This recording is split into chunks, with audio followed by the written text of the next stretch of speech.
The following podcast contains naughty language and ridiculous situations. Listener discretion is advised. Getting this show on the air is pretty much like the rest of 2020, a big pain in my fucking ass. Welcome to Trick or Treat Radio.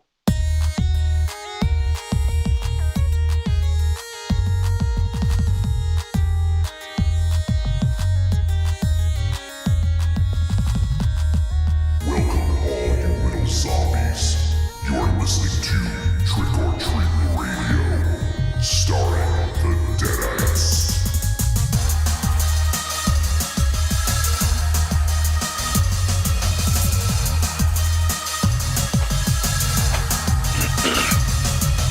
Welcome to episode 440 of Trick or Treat Radio. Trick or Treat Radio is the world's most dangerous podcast and is recorded in front of an undead studio audience here at Castle Wolfenstein.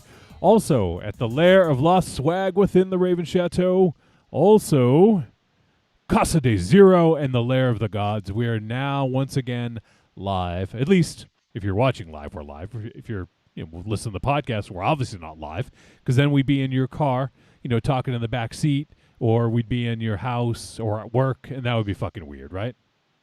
Yeah, I'd be like, Corny, are we there yet? You got to talk into the mic. Well, no, I'm pretending I'm in the back seat. Trying to do radio magic here, John. I was trying to relive the old days of telling everyone to talk into the mic.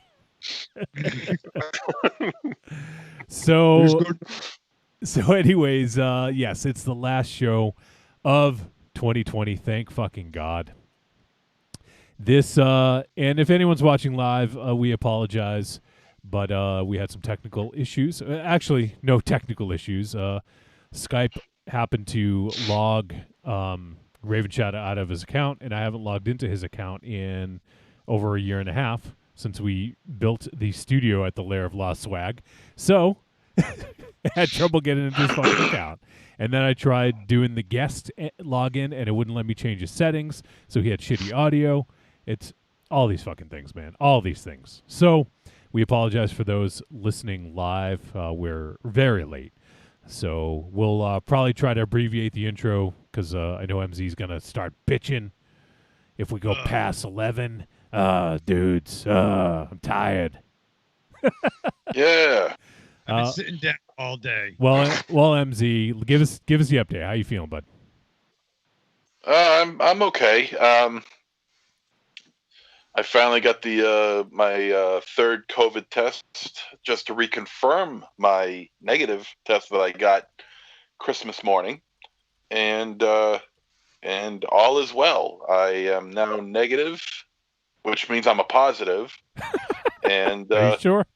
If you want to go by Trump's way of thinking, and I am I still got symptoms, but I can no longer pass it to anybody. So I got that going for me, which is nice. So wait a second. Let me see if I understand this correctly. You had two negatives, so that made the positive. So now with a third negative on the positive, you're not negative? Yeah, so wait. This is a bad thing? So you had a positive and then you had two negatives. Don't they cancel each other out and you're positive? That's what I said too. I'm a double positive. 1 plus 2 plus 1 plus 1. You always hear about double negatives. Do you ever hear about double positives? Never. Never. Especially where I'm involved. Absolutely not. Where was that, Rave Shadow? But I'm carry the one. Oh, okay. carry on, my wayward one. I still can't taste. Still can't smell anything. Still a little congested. I still get headaches every now and again. I was coming up with a real headache, a really bad headache about 3 hours ago. But I think that's finally going away. And but I'm able to go back to work. I'm back at work now, so which I'm happy about. So I'm well on my way to recovery. You fucking love work. I do. I like to work. Why? Gives me something to do. What am I going to do? Gives me a purpose. What am I going to do? Sit at home and watch What am I going to do? Sit home and watch Oscar videos all day long? You can watch the news. You can watch Oscar. You can watch He-Man. He-Man and the Masters of the Universe? Well, that I will do all day long. We know that. With great pride. Oh God, you're a lost you're a lost cause. Don't give me your shit, Wolfie. You'd watch He-Man if you could. No, I could and I don't. Yeah, well, that's your own fault. If you have the opportunity to do something, do it. I'm doing this fucking show with you, jabronis. Yeah, we're what, 45 minutes behind? Almost an hour. You jabrownies. Jesus. It always Yeah, happens. well, it's all your fault that we're late. It is. My fault. Yeah, it's your fault. Okay. What's going on in the news? Give us an update. Well,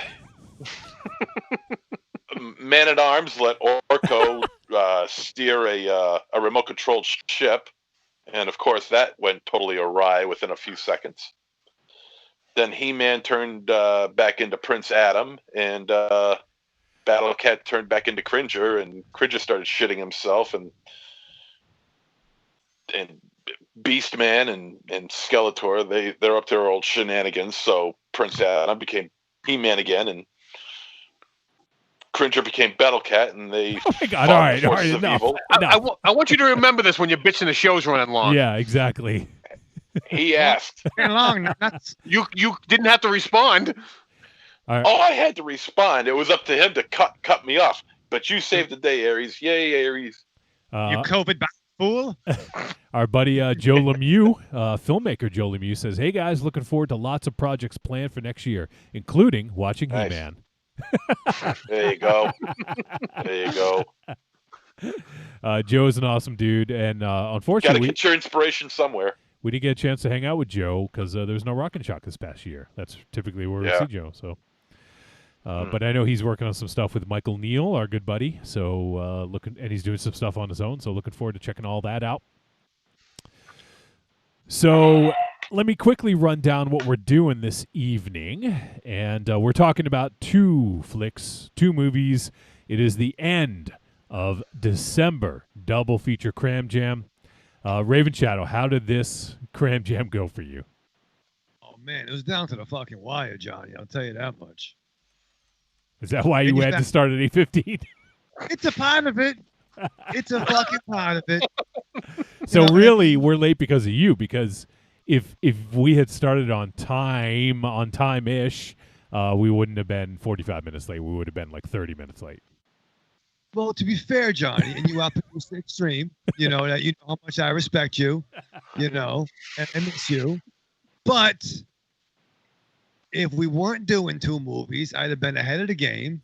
And if it wasn't for the calendar, you understand the calendar. The calendar. Calendar. Are you blaming this on the calendar? Yeah, the fucking leap year fucked it all up. The leap year. Yeah, they fucking pushed the days, you know, around. You know what I mean? Oh my God! What? Wow. What? Because no, I'm going somewhere. I don't know where yet. Might not be good. But It's in no. circles. But normally, if it wasn't Wednesday and if it was Thursday, I would have had today to finish the picture. But because the Mayan calendar made New Year's Eve. Oh, I see where you're going. You know what I mean? Like we're broadcasting backwards. So I'm saying I think what we're all trying to say, Johnny, is that only you're trying. Yeah, only you're trying to say something. I think what Johnny and I are trying to say is. All right, let me ask you a question. I think what Joe. No. Let me ask you a question. I think what Joe and I. Let me ask you a question. Okay. Besides work, what else did you have to do that hindered you from watching these movies? Watch the movie. No. But there was things. I had some problems over the weekend. The guy.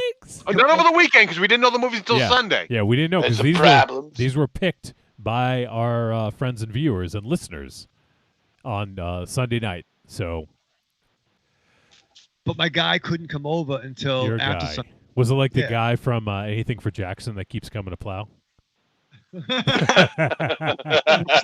Come over. I was so pissed. I'm like, motherfucker, You're like, come to my fucking house. let the guy fucking plow, son. So quickly before we get too off topic here, Mars is listening, and he quoted Raven Shadow by saying they pushed the days around. Yeah. The Mayans. They pushed The Mayans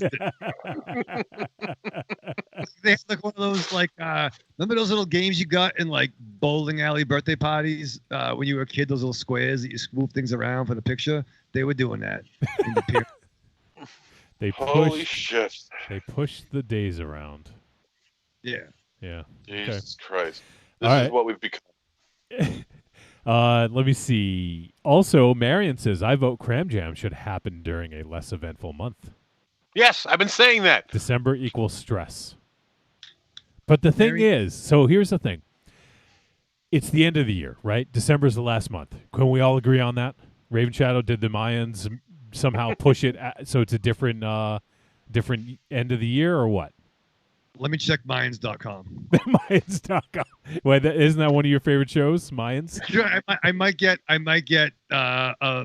more MC club from a Latino perspective, so it might not be what we're looking for. But yo, Coco's my dog, dude. Though I'll tell you that much. Bring that show back. So, anyways, so the reason is because yes, it is towards the end of the year, it's the very last month, and we want to get in a few extra films that we may have missed during the rest of the year. Some films that are coming up on some best of lists that we need to see for our top 13. So that's kind of the point. There's no way around that because it's the last month of the year before the end of the year, before we do our top 13s. Oh. But if we throw those into January, then they're in the list for next year coming up in the following year. Yeah, but what if there's some movies that we missed in 2021? Then they're in 2022. Yeah, now we're pushing the days around. We're pushing the films around. No, we're pushing the movies around. We're not pushing like the days Mayans. around. Raven Shadow, yes. When did How Sue come out? 1977, I believe, or 78. Yeah. What? Right, Aries, come on. What are you I knew you saying? said- Were you saying we shouldn't have had Carlitos on? Is that what you're trying to say? Hey, we should always have Carlitos on. Yeah, that was his pick. We didn't tell him he had to pick a movie from this year. Yeah. As a Patreon supporter, you have carte blanche, Raven Shadow. What language is that? It's fucking. I think it's old Thanagarian. Old Thanagarian. Yeah, where the Space Hawk Man comes from. No, I forgot. That was that. I thought you picked it, Johnny, but no. Okay, thank you, Carlito. When did we do the movie that Maz loves so much about the wrestler and the mask and the bike, and he got mad that I put it on my fucking top 10 or 13 because it was on. Oh, Boone the Bounty Hunter? No. Oh! I see what you're saying. The Goldface, right? Full-face, yeah. That was some sort of special. We sometimes will do two movies if it's like a special with somebody else on or something like that. Oh. I forget when that was. I'll have to look it up and see. It was definitely a crossover. But no, you're right. You're right. I think what I am saying, Johnny, is that the December double feature Cram Jam is a solid premise. It's just fucking hard sometimes, man. Oh, yeah. So Goldface was Wednesday Night Wars. I think we always did two films for that. Well, spoiler, it's my number 13 for this year. Just Goldface? Yep. It can't be. I watched it. No, you didn't. I thought about watching it. I don't know. It's fun. It's just hard. I think we're all trying to say, and I think even Monster Zero can agree. Maybe he can't. But it's just a lot. It's a lot of content to take in. But we're going there. We're carrying on. You know, we've had technical issues. We've had day changes. We've had day changes. It's the fucking calendar. It's a fucking shifty fucking calendar this year, man. No, but I'm saying we do it on the Thursday. We do it on the Thursday. Now we're doing it on Wednesday, which is before Thursday. It's a day earlier, and you voted for that. I don't know what I voted for. I do. You voted for it. All right, we also have in the chat room the notorious DMG. Shit. Outstanding. And DMG says, poor MZ's head is going to explode with this puzzle of moving months and selections around Johnny.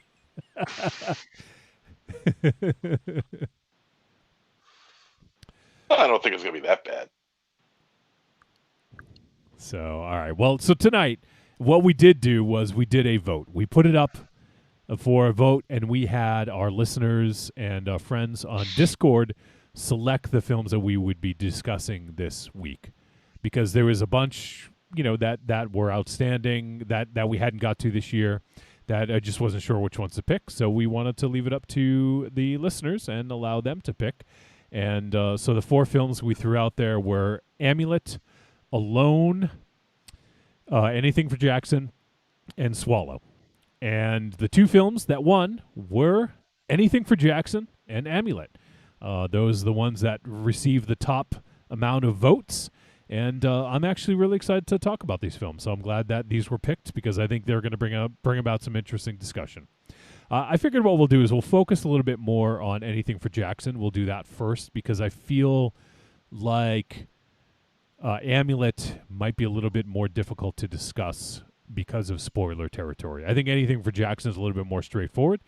There's some stuff, obviously, spoiler-wise, that we may want to avoid, but I feel that it would be easier to have a longer discussion about, whereas Amulet maybe not so much.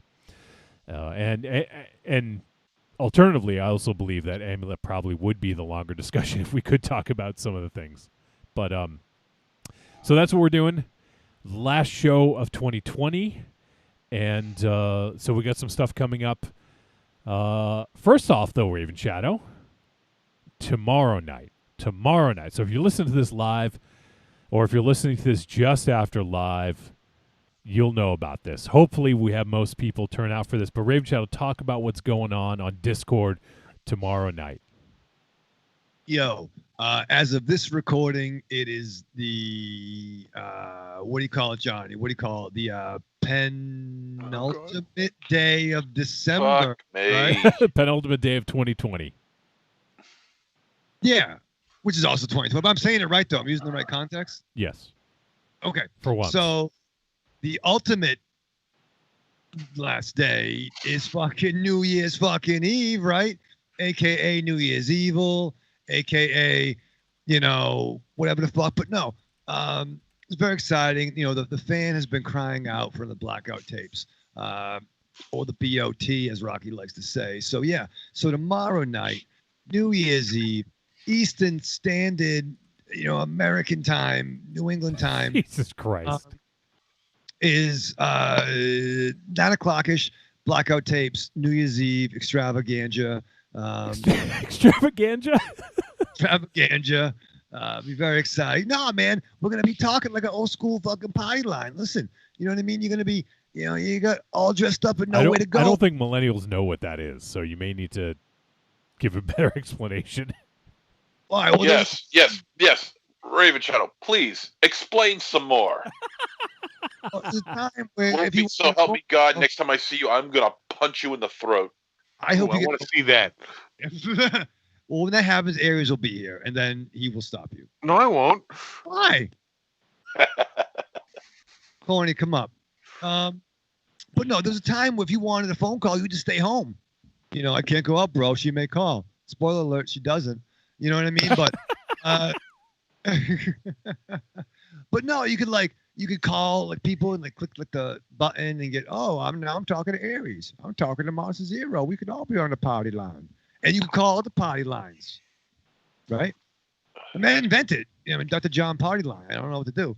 But we're doing that on the Discord, and we're gonna party, man. Come in. It's like any kind of party.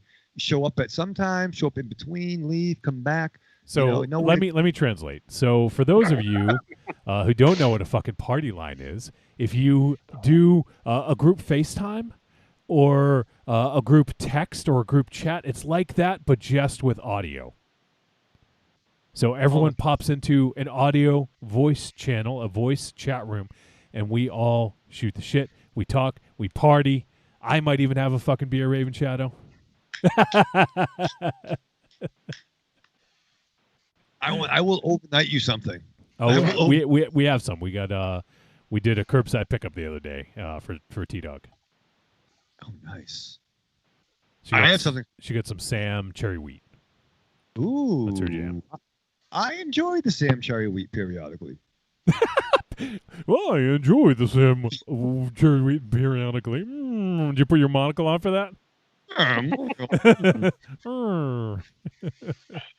That's exciting, man. No, I got. You know what I got? Know what I got? I You, got. wait, let me guess. Coors Yes. Banquet. I'm getting that tomorrow. Oh, okay. What else you got? A little bit of the bubbly. Did you really? I do, yeah, yeah. The The AEW Jericho zone. bubbly? Yeah, yeah. One of my staff gave it to me for Christmas. Oh, It that's was fucking- amazing. Yeah. So It's pretty- actually, I'm going to take a quick little detour. That reminds me of something I wanted to mention. Unfortunately, the wrestling world lost a really great wrestler this past week in Brody Lee, a.k.a. Luke Harper, a.k.a. The Big Rig, Brody Lee. 41 fucking years old, man. Supposedly non-COVID related lung issue. I'm not sure what. They haven't released what it was, but yeah, it's sad, man, because he was a really good worker, and he finally was getting his due as the exalted one leading the Dark Order, and he's been trying, like he was floundering in WWE for a long time as Bray Wyatt's kind of right hand man, and but yeah, it's really unfortunate. 41 years old. It's really fucking sad. Leaves behind a wife and 2 kids, and he was a really great wrestler, and had the chance to. I believe I met him. I don't recall. If you guys know, we used to go to a lot of Chikara shows back in the day, and he worked Chikara a lot. So got a chance to see a lot of his work close up, and really sweet guy. And it's a shame. So sad. Just wanted to make sure I brought that up. And a couple of things with that, Johnny. Wasn't he also in a picture we watched last year? The Yeah, Mohawk. the Mohawk. Right? Oh, that's right. Yeah. Yeah, he was a Mohawk. Yeah, Yeah.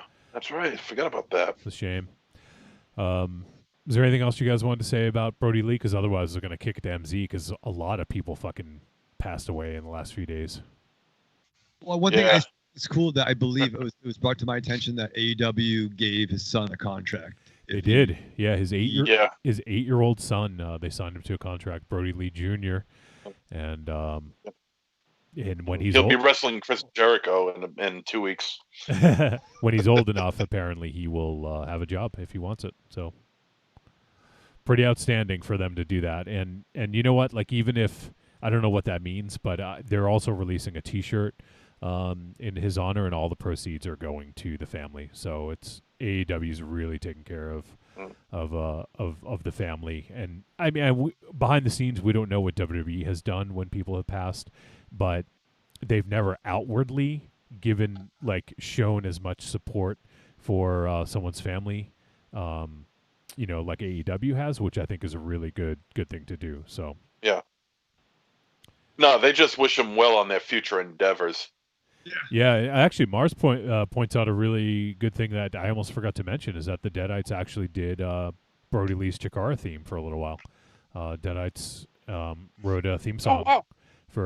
For him and his partner. Oh my God, the lumber. What the fuck was Mars? What was his partner's name? Is that little dude? He was a little lumberjack dude. I can't remember his fucking name. But anyways, it was for that team. But he had actually come out to the theme song alone on at least a couple occasions. Jet Black Ronin was the name of the track, if I remember correctly. Yeah, actually, you know what? Maybe I think I have that. Maybe I'll play it during the break. But yeah, I'm so glad you brought that up, Mars, because I almost completely forgot about that. So, yeah, pretty outstanding to be able to do that for him. And I think he only used it for a few months, but still pretty awesome. Brave Chow, I'm sorry. Did you finish your story there? Oh, for Brody Lee. Yeah. Yeah. Okay, I thought so. Grizzly Redwood, what Mars points out, was the Oh, yeah. partner's Grizzly's name. right. Little bearded guy was like 5'4", Yeah. 5'3", Yeah. tiny. Yeah, he was. Yeah, it was funny I seeing them. forgot about that dude. Yeah. Yeah. All right, MZ. I know a few other people passed that you posted about. Do you want to quickly run them down? Yeah. Well, today the news broke that not just one but two people that I used to watch growing up passed away. Dawn Wells, aka Marianne from Gilligan's Island. Yeah, I saw that one. That's right. From Corona, a victim of the COVID, and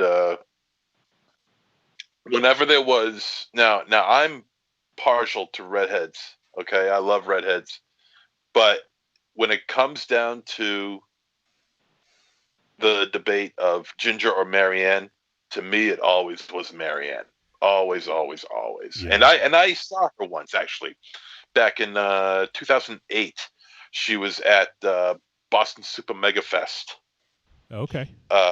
And I didn't meet her, but I saw her. I was chilling out, eating with our friend Mike Baronis, and she sat right next to us. She was a couple of feet away from us, and I saw her, and and that was pretty much it. The extent of it, she was sitting eating with her either friend or agent or manager or whatever, and but I always liked her. I mean, had a huge crush on her. She was always like, yeah. But she also had a lot, but good. And she was always really good in a lot of other things. She was more than just Marianne. She was in a movie. I don't know if you guys ever saw it, called High School USA. That starred. Who did it start? It was Michael J. Fox, Nancy McKeon. Oh yeah. Anthony Edwards, Bob Denver, Don Wells, Tony Dow, Jerry Mathers. I mean, the whole movie is like a who's who of TV's past. Todd Bridges and Dana Plato, and a whole bunch of others. It was really goofy, but anyway, she was good in that too. I always liked her. The second one, I think I have seen that actually. It's been a while though. Yeah. Yeah. The second one, and Crystal Bernard was in it. And the other one was Adolfo Shabadoo Quinones. Yeah. Known as Shabadoo from Breakin' films, especially Breakin' 2, Electric Boogaloo. And that broke my heart. And he was 65. And I watched Breakin' 2 when I found out. I watched it earlier today, and you just don't think of these guys as getting older. It's so bizarre. So far, it's undetermined as to how what he died from, but he was 65. You don't think of Shabadoo as being 65. It's really bizarre. He had those sweet ass moves along with Michael Boogaloo Shrimp Chambers, and he was just a really talented dancer, and just a whole lot of fun to watch. The movies, ultimately the movies are just goofy flicks, just and put up by put up by Canon.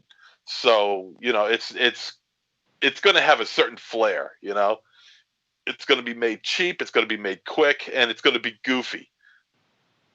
But goofy to the point of awesome. And he was really good in it, So, Yeah. And I even started doing some of those moves. Let's see. Come on, let me see one. Fuck you. I don't think so. Come on, pop and lock. Yeah, pop and lock. You can do it. Oh my God. I can't even dance. I can't even. Wait. Actually, you're fucking DC-10. Yeah. The dancing fucking mania. The hardcore icon.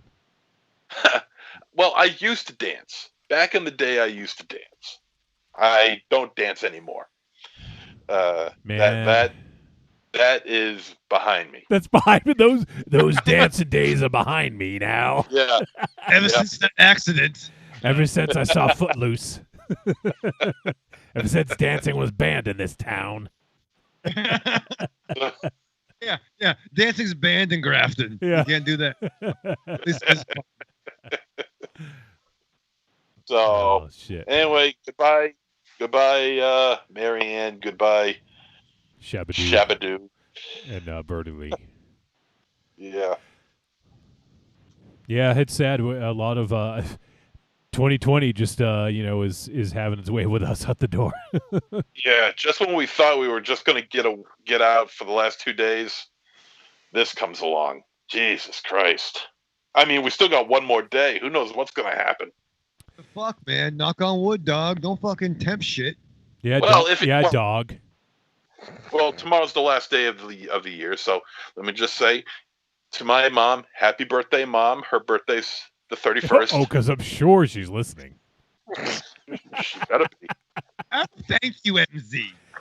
Give me a phone call will be best for your mother. That's fine. Watch your mouth. You're so vulgar. That's what she would be saying. Your brother's not vulgar. All right, we got, let's see, Mars is bugging out. He says, I feel like hell and I want to see Amulet, so I'm going to bug out, and I'm glad MZ looks to be feeling better. Can't wait to hang out with everybody in the Blackout tapes, which will be taking place at East Coast, Massachusetts time on the penultimate December day, New Year's Eve. Is that about right, Raven Shadow? Yeah, that's what I said. He said, love you guys. P.S. I really miss Aries.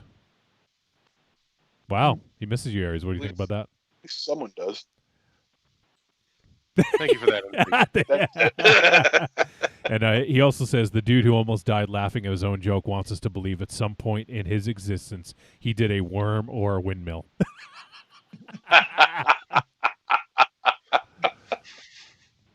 Well, I never said I was good at it. I just said I tried to dance. And Joe Lemieux says, I'm not sure if you guys know, I currently have a creature feature in production, The Other Side of Midnight. We are finishing the season in the next couple weeks. Awesome, man. Yeah, dude. That's great. I can't wait to see it. Sounds pretty cool. A creature feature, MZ. That's right up your alley. It is. Does he need a break dancer for that? Because MZ's available.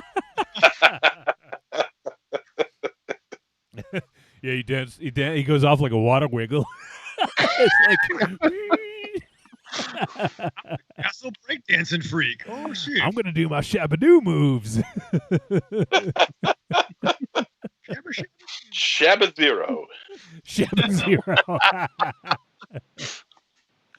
All right, so we should probably wrap this up because we are obviously we started late, but so yes, so that's what's coming up. Oh, also this is kind of dovetails into Patreon, but before that, the year-end show. I think every single year we have dropped it on January 1st. We're not doing that this year because since today is the 30th, tomorrow is New Year's Eve, we're doing the blackout tapes. New Year's Day, we're just going to kind of take a break because that 3 days in a row of podcasting or just hanging out and talking just was too much to handle, and it just would have been tough to do on the first anyway. So we're going to be recording this weekend our New Year's show. So the top 13 will drop either Sunday the 3rd or Monday the 4th. I'm not sure yet. We'll figure that out once it's all done. So that you guys will just get it a couple days later than usual. But we're also going to be recording a companion piece to the top 13 year-end show, and that will be dropping on Patreon. So what we'll do is obviously we'll talk about, I think, some of the honorable mentions. I think last year we did honorable mentions. We did the Dear God No we did on the Patreon show. So we're going to leave some stuff for the Patreon show to make it a nice little complimentary piece. And actually what I'm asking, I didn't even mention this to you guys, but what I'm going to do is for Patreon folks, if you guys want to send your top lists, they don't have to be top 13, maybe that's too much, but you can do a top 5 films of the year. Would love to have that on the Patreon show. And then if we get enough of them, maybe we'll do sort of a list of, kind of tally up some points and see which film of our list, our Patreon supporters, was the top film of the year. And it doesn't have to be films that we covered. It could be any film you saw in 2020. So All of our Patreon supporters, if you guys want to, obviously just send it to podcast@trickortreatradio.com and just say year-end or Patreon in the subject, whatever you want.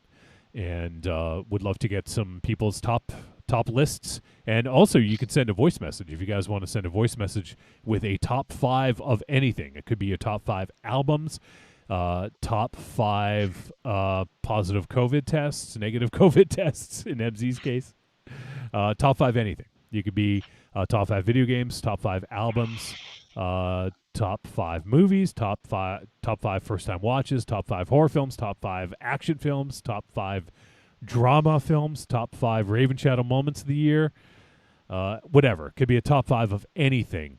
We're looking for those for the year-end show. So if you do send us a message, just let us know if it's for the year-end show or the Patreon, and would love to hear from you guys for that. So,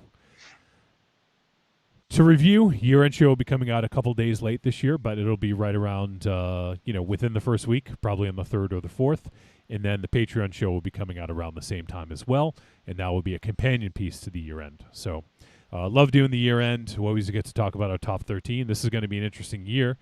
To me, just real quick, nothing is jumping out at me as number one. So, it'll be interesting for me because I don't even know what my number one is yet. I haven't done my list. MZ's got a good grasp on his list, but Raven Shadow, have you even looked at your list yet? I looked at it and I printed it. Okay.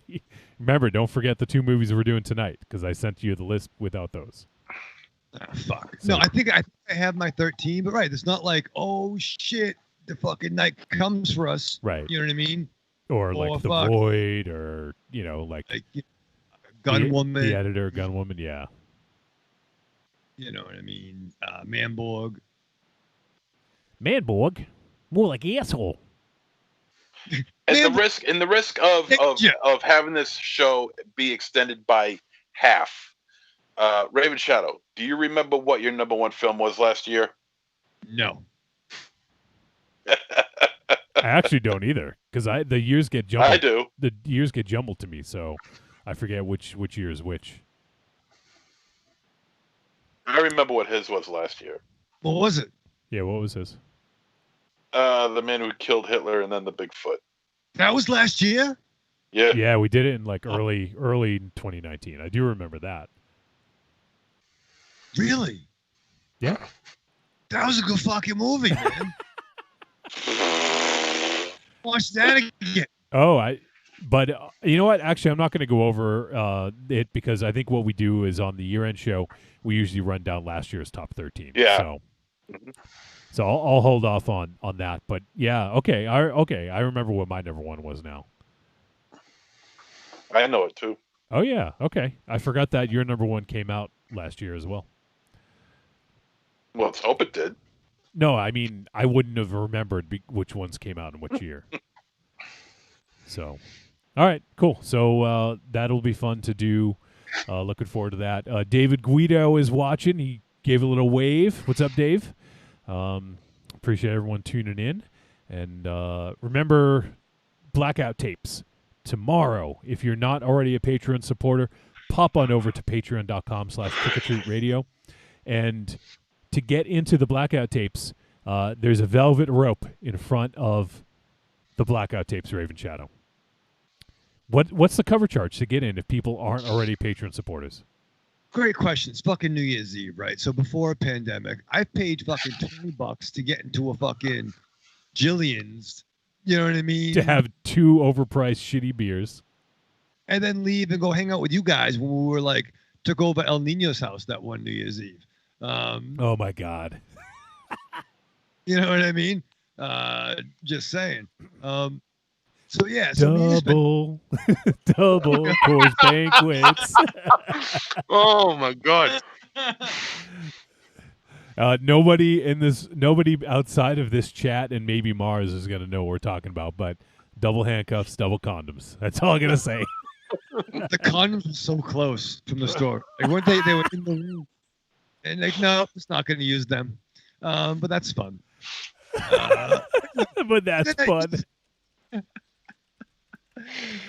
you're gonna pay fucking maybe $10 to get into a room. Hell, this is this cover charge behind this velvet fucking rope of conversations and chaos is $2 fucking bucks. The velvet rope of conversations and chaos. Right? Episode title. You know what I mean? And it's like, yo, man. Be like, yo, my girlfriend's in there. Be like, a lot of guys' girlfriends are in there. Pay $2 and come and hang out, man. And call. Talk to us. You can pop in. And bring a potluck too. I want outfits. So we want outfits, we want potluck, and we want drinks. And we want anything else you want to consume. Edibles, Yeah. smokes. Yeah, if you want to do some smack, that's fine. You have to own you. Hyperallergenics, right? You do those, Rave Shadow? Hyperallergenics, whatever the fuck, all that stuff, man. CBD, I like that. Fun CBD, that's what I'm into. Are you gonna do CBD, edibles, and smoke a little bit at the same time? Oh yeah, I'm gonna do something else too, but I can't talk about it. Oh Jesus, that's something else. Contractually obligated not to. But yeah, A little LDS. Wait, you getting the getting the no, I don't do that. Look at me. I can't do fucking I that. know. No, but this would be the pre-gaming starting at fucking 6 or 7 when Marianne's coming over. Oh boy. Well, I'm saying what we're trying to say is gonna be fun. And I better see you two fucking guys in the back over there too for a little bit. You're not gonna stay all night. Yeah, just pop in. Yeah. Guys in the back. It's you. Yeah. Now, I want you always should be very punctual for the mana parties. You can come in, say hello, grunt a little bit. People love it. Grunt a little bit. Yeah. And then Raven Shadow can be like, "Oh, Aries came earlier," and you could tell that story. Like, oh, Aries was here. Yeah. Everyone's going to be kicking themselves. He was telling so many jokes. MZ is just enthralled by whatever he's watching on TV. Glad you could join us, MZ. What are you watching? Thanks. What are you Glad to watching? be here. He-Man still? Nothing. Oh, you're staring at the fucking TV. I could see you. Oh, I'm just waiting for Raven Shadow to stop yapping so we can get moving with the reviews. Wow. You know what? You're not that much better when you get yapping. Yeah, but if you're not paying attention, I don't give a shit. What does you it say? even mean? Yeah. All right. So to wrap up, yes, if you guys want to, if you don't have New Year's plans, and you want to come to the biggest party of the fucking year on Discord, Blackout Tapes. Is there a name for this, Raven Child? New Year's Evil or? It doesn't have to be. I just didn't know if you had something. Yeah, I think New Year's Evil, Cacophony of Chaos, Extravaganza. Extravaganza. We're gonna get some invitations. We had some invitations, but I want to go. I want when the ball drops, the show don't stops. You know what I mean? We're gonna keep going. Did you say when the bowel drops? When the bowel drops, the show don't stop. Yeah, you could be like, I'll be right. Hang on a second, my mom's calling me. You can be right back. You can say, Knock hang it on. off. Knock it off. But no, I want to go fucking the distance. I want everyone to come. Rico, everybody. Johnny's gonna be there. I want Aries to be there for a little bit. I'd be okay if Monster Zero showed up for a little bit. But no, people will be excited. It'd be very nice. Maz is gonna be there. I think Rocky said he might be showing up. Man, Rocky. I think the Pugs might be there. It's gonna be fucking. It's gonna be nice. It's gonna be a fucking a very nice event. What? It will be. It'll be very nice. Right. We're going late till the sun comes up, baby. Wow, really? We're getting fucked up. We might even go into the New Year's show live from there. We might just fucking do it. We'll just start rolling. I'll make up my own top 13. At least gotta be 2. I'll be fucked up. Yeah. So Notorious DMG was asking how you get into the Discord. So DMG, I'll put the link to the Discord here in the chat room on trickortreatradio.com. But in order to get into the Blackout Tapes, you need to be a Patreon supporter, and that's you got to be in at least the lowest tier, which is the Hunter tier, which is $2. So if anyone wants to get in and they're not already a patron supporter, once you are a patron supporter, I think Patreon sends you a link or they update you because it's tied into Discord. So I'm pretty sure it just gives you the right privileges. But if not, if for whatever reason you're in the Discord and you bought into the Patreon and it doesn't give you the right permission to join the Blackout Tapes, just let me know. I'll kind of take a look at it just to make sure. But I can set everyone's permission for that. So if you guys, anyone out there listening to this, chances are, well, if you're listening to it on the podcast, it's too late because you missed it. But for future Blackout Tapes, because this is going to be the one that people talk about for a long time, Raven Shadow. This is going to be that kind of party. Oh man, this is going to be the the showcase of the immoral right here. I mean, I think we actually used that as an episode title before, so. We did, but I'm just going to say it again because I think A, it was good. And B, I think it's apropos. Wow, that was episode 200. It was. Was it 200, really? Yeah. Holy shit. But there's some special Blackout Tapes announcements coming up, too, that there's been some discussion. Okay. I was actually doing some planning for 2021 for the show. You know, I usually get a spreadsheet and kind of plan ahead. And I was looking, and I think by the end of the year, actually, I'm not sure if I have this right. I have to double check my math. But by the end of the year, we're going to be around episode 492, 493. So I think early 2022 we'll hit 500. So pretty fucking crazy to think about. Yo, everyone back in the studio 500. Fuck it. Hey, hopefully by 2022, yeah. Yeah, herd immunity, right? You heard immunity? Yeah, I did. Come on over. All right, we gotta wrap this up because we get a lot to talk about still. So join the Patreon, patreon.com/trickortreatradio. You can join this upcoming New Year's Evil extravaganza Blackout Tapes party. Or if you happen to miss this, you hear it after New Year's Eve, you can join future Blackout Tapes, which we do them somewhat regularly. No set schedule, but we do have a Monster Piece Theater coming up, I believe, in January. I'll double-check the calendar.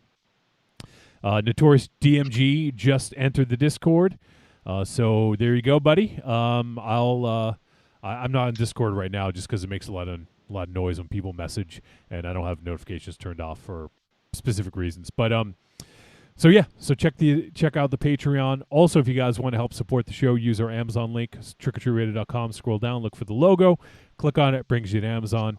Everything you purchase in that session will get attributed to us, but it doesn't cost them any extra, Raven Shadow. But it's another way to help keep the lights on. That's right. So give that a look, and then finally on trickortreatradio.com there is a store. Click on it. We have some digital goods. We get the greatest hits of Trick or Treat Radio volumes 1 through 3. So if you are new to the show, if you haven't been around for the 8+ years we've been doing it, and you want to hear some of the past content, as we've talked about, there is 61+ days of content. You could hit play on episode 0, and it'll play 61 days straight, 24 hours a day, and you can, it's fucking nuts. So we got plenty of content. I don't expect everyone to go back and listen to it all, but what you can do is check out the greatest hits, get the highlights, the lowlights, the midlights, everything in between. Go give that a look, and I think we also give you the episode title. So if you like a specific episode, it I think on the file it tells you the episode number, so you can check out the whole thing.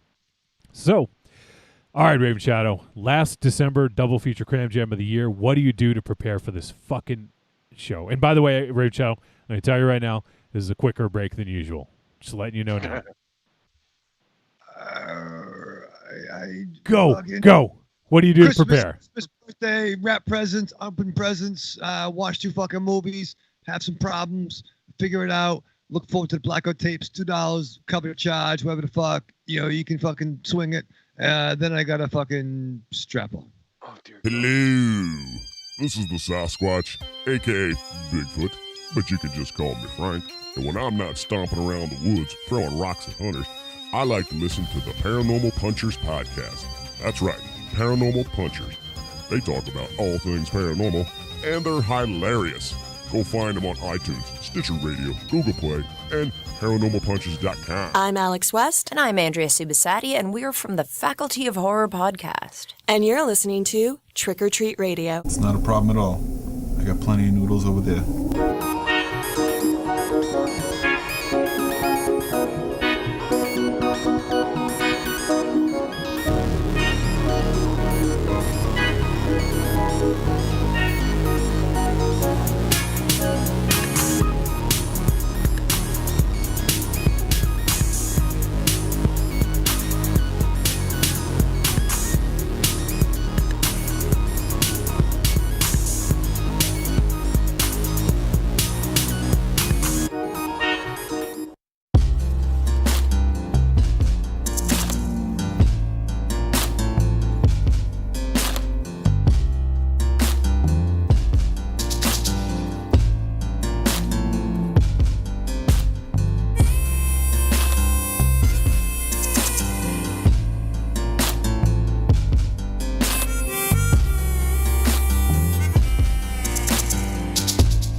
All right, we're back on Trick or Treat Radio. Yeah. Aries, where'd you go? I'm trying to fix the goddamn screen. I can't get the grid here, and it drives me nuts. And I'm about ready to try that share mode. No, don't do it. No. You sound weird too, man. So You weird. sound muffled. Yeah, you sound muffled. It's probably because the music's going. Hold on. Let me. Oh, yeah. Yeah, it's. So I was just playing a track there. That was Jet The hell Black. is that? You do it? No, Aries put up an emoji, a crying emoji just now. All right. Jesus. I got you back. Yeah, so that track we were just playing was Jet Black Ronin, which is the entrance theme for the wrestling tag team, the Roughnecks, which featured Brody Lee, and he came out to that theme on his own on at least a couple occasions that I recall. So I'm glad that Mars hit me to that and reminded me that we fucking did that because, yeah, pretty fucking cool. So just wanted to play a little bit of it. And also, we had another chat room that I was neglecting. Our boy D-Rook says, Happy New Year's to yous, my brothers. Hey, dude. Sup, D-Rook. Thanks, man. And then also, Josh, Chromecast Josh says, Happy New Year, my dudes. May it be a better year for us all. Amen, brother. Yeah, right? Jesus, can't get any worse. Happy New Year, you Well, guys. you know what? I suppose it could get worse. Fucking challenge fate, because you know what? Every year, people bitch about the year and go, "This is the worst year ever." And then following year, the fucking universe doubles down. I don't want to see what can be worse than this fucking year. Yeah, because I remember, what was it, like 20... What was the year... the year David Bowie died? Was it 2016. 16, okay, yeah. I remember... 16, I think it was. I remember that year felt relentless because we lost a bunch of heroes that year, and we're like, oh, come Yeah. on, like these years got to end. And then like, but yeah, I mean, 2016 had nothing on 2020, I guess. Yeah. 2020 made 2016 its bitch. I don't want to see what can be worse. Yeah, no, I agree. I'm Because not going to bitch about it. I'm just going to roll with it and see what's coming. it is going to get worse before it gets better. Oh boy! All right, enough fucking downer shit. All right, so we are going to talk about a movie, and first up, I think we'll do Anything for Jackson. So let me pull up What the fuck is he doing? Oh, is he showing off his? Don't pay attention. Don't pay attention. Please don't pay any attention. I'm sorry, I can't. Is that your costume for tomorrow night, Radio Channel? It's my outfit. I'm wearing my dragon robe smoking jacket that Marianne got me for Valentine's Day. And I'm wearing these very subtle silver pants. I'm sorry, those words just came out of your mouth. Subtle silver pants. Leather. Leather. Pleather. Pleather. Leather. Pleather. And my little bit of the bubbly. Pour le champion. You're going to take your eye out. I can open a cork. I beg to differ. I will film it. Marianne will film it. Please. All right, sorry to interrupt. Sorry. Back to the movie. All right. So, Anything for Jackson was released in 2020. It is a Shudder exclusive. It is 1 hour, 37 minutes. The film is directed by Justin G. Dick and written by Keith Cooper and Justin G. Dick. What? I said Dick. You fucking child. What is he? Penis, MZ. All right, and the film stars Sheila McCarthy, Julian Richings, Constantina Mantelos, Josh Crudis, Yannick Bisson, and Lynette Ware. The synopsis: a bereaved Satanist couple kidnap a pregnant woman so they can use an ancient spellbook to put their dead grandson's spirit into her unborn child, but end up summoning more than they bargained for. All right, so anything for Jackson? I believe, let me just check real quick, Justin G. Dick, he has an interesting filmography. Did anyone look at his filmography? No. Okay. It has anything for Jackson, and it is filled aside from that with children and family TV movies. What? Really? Like A Christmas Exchange, A Witch's Ball, Love by Accident, Love in Harmony Valley, Pony Sitters Club, The Big Sleepover, Love by Baby in a Manger, Christmas in Paris, Love Alaska, A Very Country Wedding, Christmas Catch, Pony Sitters Club TV series, My Perfect Romance. Are you sure all these are family friendly? Because some of these could be pornos. Yeah, A Witch's Ball? I don't know. All right, well, I'm looking at it. Let me click on A Witch's Ball. It is rated PG. It's 90 minutes, and it's got like a little girl on the poster. That's not sexy. But Pony Sitters, though. Yeah, another one that could have gone either way. Not to be Randy Pan the Goat Boy, but I'm pretty sure, like. Well, listen, you got to fucking pay the You seen that picture, Raven Channel? Yeah, it was a frustrating fucking 90 minutes. I'll tell you that much. I'm like, where's the fucking? So, and please understand, I'm definitely not disparaging somebody for working. You know, it's just jarring to look through and see this. You've watched anything for Jackson, and you're like, oh, what else has this dude done? And I'm like, what the fuck? Well, he's certainly been busy. I mean, it's not like he's sporadic in this. But a lot of Christmas movies, a lot of kids stuff. Wow. And these are obviously it's paycheck. I'm going to do what I fucking want to do. Yeah. And these are all basically from 2014 on. He has 34 credits. So in 6 years, he's cranked out a shitload of movies. So I mean, good for the dude. And you know, if you can find work and you can do it, like fucking do it. You're doing what you love. You may not love the content, maybe, but you doing what you love. Rave Chow, go ahead. But for that much content, it probably proves that the dude can come in on time, probably under budget, get something done, and get it. You know, it shows the dude's probably a worker. You know what I mean? I don't know the man, but like obviously you can get your cred, and it more than if you can make. Once again, if you make money, the only color in Hollywood that matters, you know, for your demographic. But now do something that you want to do. Hell, we have friends that. You know, what they do to get paid isn't what their art is. Right. Yeah, no, absolutely.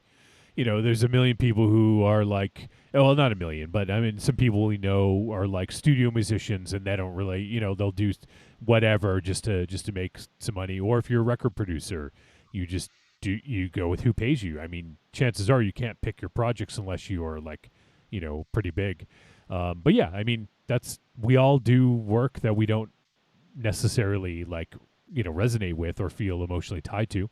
And you can still do a good job and then do what you love on the side. And yeah, I mean, awesome for him. I don't, hopefully it doesn't sound like I'm disparaging him. I just think for me, it was just like, holy shit, look at these fucking titles after seeing anything for Jackson. And this is what else he's done. Because a lot of times when you find a film that, that whether you liked it or not, you look through and you're like, oh, what else has this dude done? Maybe I'll check out some of his other work. And then it's like, okay, yeah, probably not going to be checking out this dude's other work. But but good for him, and he was able to do, I assume, what he wanted to with this one. So, all right, so we are going to have to kind of run through this a little quicker, pick up the pace here. So let's kind of just jump right in. This is kind of an interesting take on the demonic possession.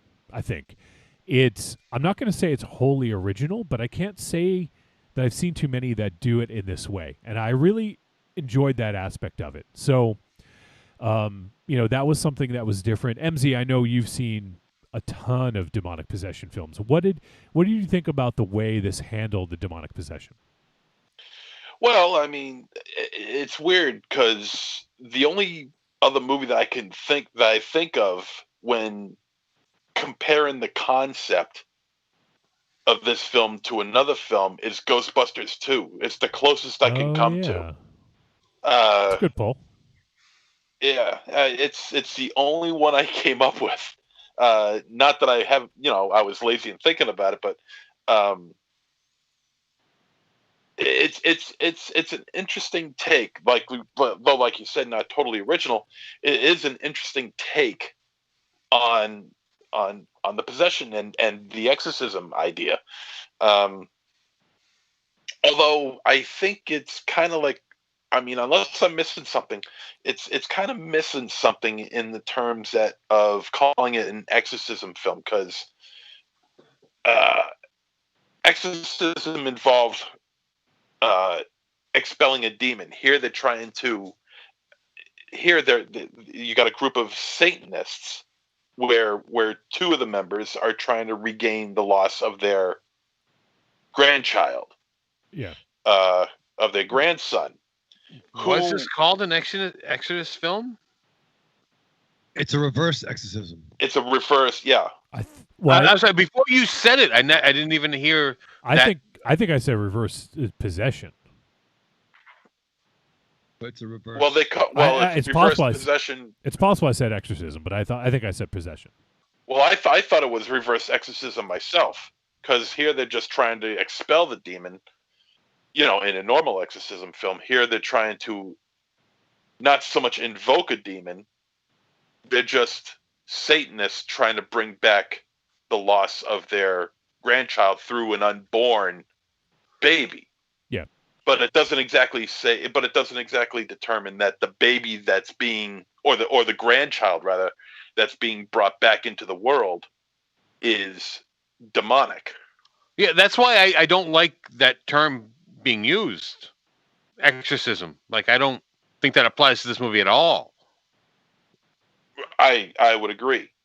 Well, you were the one who said it. No, I'm just saying what it was. I'm just saying what it is. That doesn't necessarily mean I agree with it. It isn't that at all.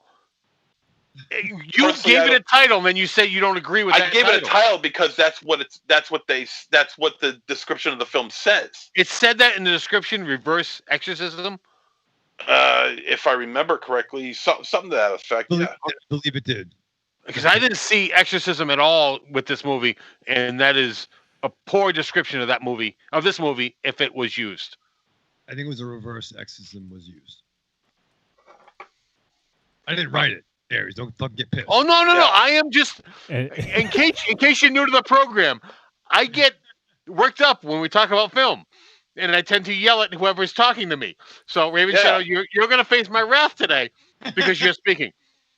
Can't you tell he's got his big beard and his film hat on? Film hat. This is my balding white man midlife crisis hat. Stocking cap. All right, so I guess we've established it's a reverse exorcism. No, we established it's not that. I'm just kidding. Don't make me yell at you now. So I think it was an interesting setup. So we have, let me get the character names real quick. Henry, played by Julian Richings, Henry, who we've actually seen Julian in quite a few things. He was actually, if you remember Raven Shadow, actually I don't know if you remember, but he was in Man of Steel. He played one of the what's the planet? Fucking Superman. Yeah, Kryptonians. He played a Kryptonian called Lorem. Oh, was he like one of the ones who's like, yo, motherfuckers, planet's gonna blow up? They're like, no, motherfucker, it ain't gonna blow up. Yo, it's gonna blow up. No, dog, it ain't gonna blow up.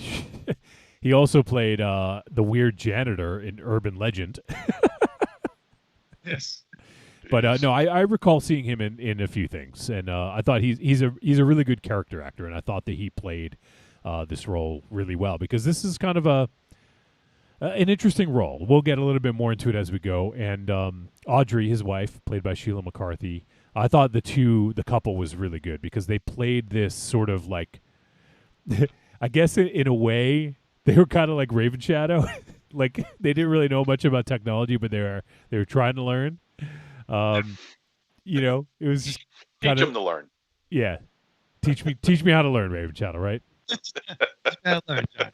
So I thought that. Yeah, go ahead, Ray. Go ahead, MC. I was just gonna say, yeah, I really enjoyed what's her name, Sheila McCarthy. I really enjoyed her, because she was just so irritating, but in a entertaining way, because with what they're doing, normally you would see something like that, a kidnapping happen, and the victim would be treated horribly, would be treated terribly, and all this other stuff. But here she's just so nice and kind and everything about that, and you just want to hate her even more because of that. Because she invokes not so much sympathy, but she invokes almost like a motherly relationship with her victim, and you just want to hate her even more because of that. Yeah. Well, even to when she had the notes, like they had, it's like when you practice something, like whether you're calling the girl, be like, hey, you want to come over and practice? No, not this bad. Maybe my mom will drive. Your mom can pick us up. No, fuck shit. They seem that they're obviously practicing this human heist to get this scheme going. Well, they didn't practice; they planned it. Planned it. You're right. Correct it. Don't yell. Fucking yell at me. That's what I'm doing. But you're right. They planned it. They planned it in their head, and then we see it very sloppy when it happens. But she has her notes, which I thought was kind of cute and endearing, and it kind of flips the script. I mean, on one hand, this is like a happy elderly couple that you'd want to spend the weekend with. Right. But they turn it into something very sinister. Yeah, no, I agree with that. And I think there's something very kind of unnerving about that, having this really nice, sweet couple who are kidnapping someone and really trying to take care of her and be nice to her. But in a sense, they have a mission that they need to carry out, and they're carrying it out. And yeah, I thought it was good that they had this all planned out, like everything. They kind of knew what she would do. And for anyone who hasn't seen this, basically the idea is they lost their daughter and grandson in a car accident, and they are trying to. I get the idea that they became Satanists afterward to try to find a way to bring Jackson, their grandson, back. Did you guys get the indication that they were already Satanists, or do you think they joined afterwards? I think they joined afterwards. Yeah, okay, that's the impression I got, because they didn't seem like they were really savvy. Like they knew a decent amount, but not enough to really carry them through this. So, Oh yeah, I would not have been surprised if I would have saw a book that said Satanist for Dummies on the table. Right, yeah. Like it was that type of feeling. Yeah, and even the people that they practice with, I loved it. It was like in a community center. Oh yeah, and as Yeah, right. like as their stories progress, that you learn about them. Yeah, I thought that was great. yeah, no, I agree. Especially the leader or whatever. Like, Yes. yeah. So there was some good stuff there. So I think that they had a good establish the characters, and so Henry was a doctor, and it was perfect because he's able to kind of pick out a good host, if you will, because they found Shannon, who didn't want to have a child. She found out she was pregnant, and then was like, "Oh well, I can't give it up," because this just not, she just wasn't interested in that, so she didn't want to give it up. So they felt, oh, okay, here's our opportunity. This is perfect. Let's find out all we can about her. She didn't really have family to speak of near her. So, they did plan this whole thing out. And some of the flashbacks, there wasn't a lot of flashbacks, but I thought they played it nicely into kind of showing how they came to this conclusion of what they were going to do and how they were going to kidnap her.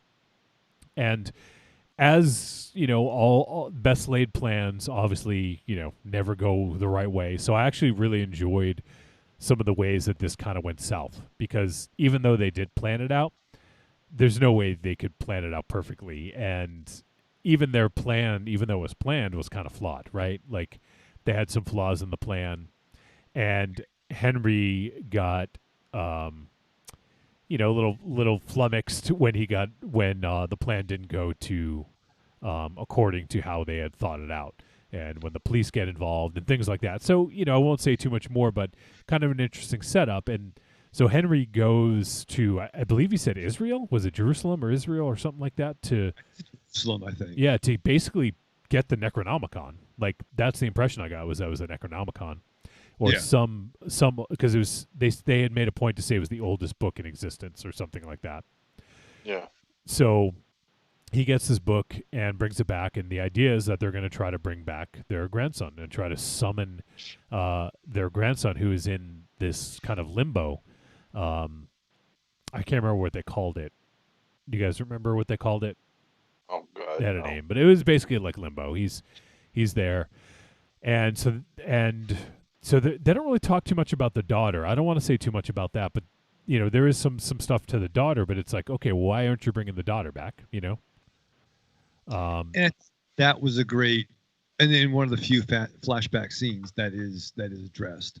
I mean, from the jump, part of me almost thought that like, oh, it would have been more interesting if they were trying to bring their actual child back, right? And it took them 30 years to get this kind of thing. Maybe they were like, maybe it happened when they were in their 20s or 30s, and it took them this long to kind of find right spell or incantation. Once again, that's a different fucking picture. But once I kind of saw where they were going, I thought it was also equally interesting that a man of science like the doctor, who's a fucking scientist, you're a doctor, and you can bring forth life into the world. I don't know if he was a what do you call it? A OBGYN, right? Or what do you call it? The doctors that. I mean, that was fair. I mean, he could have just been a primary care because he was dealing with men as well. Yeah, he was. Yeah, I think he was primary care. Yeah. Fair, but is he someone who can cure life, but he can't bring his it back? Limitation. Yeah. Right. So it's almost like trying to be 60 years old and trying to how do I buy the pot? Let me see. How do I buy the marijuana? Marijuana cigarettes. Bring back the dead. So they found this weird group. So I thought it was an interesting thing of someone who is so structured in reality, but is so desperate to cling on to something that you will go against all your knowledge to try to do. You know what I'm trying to say? No, totally, and I agree with that. And the other thing about it that I really enjoyed too was there is sort of layer upon layer of grief going on here. I don't want to talk too much about the minutia of it, but it's interesting to see the dynamic between Sheila and Henry. I'm sorry, Audrey and Henry. I thought it was interesting, the dynamic there, because Audrey was the one who was kind of driving a lot of this, right? And as we find out, as the movie advances, we find out who sort of is in control of the plan and why. And then there's I just feel like there's layers of grief to unpack in this, which I think makes for an interesting dynamic in what they're trying to do. I liked how the film really focuses on Henry and Sheila. Sheila's the wife, right? Am I correct on that? Audrey, she's played by Sheila, Audrey the Sheila McCarthy. Yeah. Oh, okay. Audrey. Normally, when you deal with a film that deals with kidnapping, a lot of the attention is put on the victim. Here, the victim kind of takes a back seat, and the focus is on the kidnappers because the crux of the plot is on them. The girl who's kidnapped is just an afterthought. She's just a vessel for their grandson to come back. But the main focus is on the kidnappers, and I thought that was a very interesting way to look at it. So we're paying attention more towards the kidnappers than we are the victim, and I thought that was a really interesting take. I wasn't expecting that, and it was handled pretty well too. I did like that take, but I will say that I thought they focused a little too much on the victim for this take. Like, you were feeling sympathy for the victim, which, I mean, you're going to be regardless, but I think you were supposed to feel more towards the kidnappers in this, and they just gave a little bit too much sympathy for the victim. So you wanted even more kidnappers and less victim. Correct. Because it doesn't take a lot to sway you away from the kidnappers, because they are the bad people. Yeah. Yeah. No, I get you. No, I think they handled it pretty well. Yeah, and Jesus. But I mean, you're right, and that's actually one thing that not that I didn't notice, but something good to kind of call out is it is in a sense a reverse it's subverting a lot of kind of tropes in this kind of movie, and I thought that was really interesting. Now, to get into some of the imagery and some of the horror imagery, I thought they fucking nailed a lot of the stuff in this. The Good stuff. The flossing woman. Oh my Oh God! Teeth falling out all over the place. Yeah, like when we first see, we think it's Audrey, in the moment, but flossing for like a really long time, and then all of a sudden you see there's a shot of her feet, and you see teeth, like a tooth fall, and like another one, and then another one, and then she turns and then starts to walk towards it. She's still fucking like sawing at her teeth with the fucking dental floss. That was fucking creepy, and that was a really great visual. I thought that was really well done. Yeah, that was really good. Yeah, that was good. The snowplow guy was really, really great. I did not see that coming. I mean, through all the imagery that we saw prior to that, I did not see that coming at all, and it was just. There was so much in this movie where I thought I knew what was going on, and then they just fucking took a right turn, and it's like, yeah, I don't fucking know. It's like, I don't understand, but I am I'm on board. Like, I thought this was a paint by numbers, and it so wasn't. And they reeled me in, and they fooled me, and I am like, because of that, yeah, it's just every time I thought I knew what was going on, they fucking zigged and zagged. Yeah. I agree. And go ahead. I was just going to talk more about the imagery. Did you have something to add on that? Oh, no. Okay. No. So the other thing was some of the creatures that we saw. There was that had to be a contortionist playing that character with the bag on his head. Oh, yeah. That guy. Yeah. That was creepy as fuck. The way he's like, I mean, we've seen Spider Walk. I think we mentioned even recently that it kind of like doesn't have the impact because it shows up a lot in films to kind of make a creepy sort of character. But I thought that this was done exceptionally well because it had to have been a contortionist or somebody. It was real. Yeah, because it looked real, and it was encased in shadow enough where you couldn't see exactly what was going on, which made it creepier. Like there's movements, and you couldn't tell if it was like turning around or like what it was doing. But yeah, that was really well done. And Yeah, then he was good. I mean, I think there could have been some CGI involved in there, but it was hidden enough that you couldn't tell. yeah, And No, for that reason, it is outstanding. they actually suffered You know what? they suffered for his art. He actually got a real demon to do that. I don't know, man. I don't know. I might have to disagree. I might think that was 100% on camera and real. I mean, there's guys that can do that. Well, no, because it appeared that he was twisting in ways that the human body couldn't. Now, that could have been camera trickery, or it could have been well hidden CGI. I don't know, but I am saying either way, it 100% works. Oh, sure. yeah. Either way, and the fact that we don't know is, I think is proof enough that it really was effective. Yeah. Oh yeah.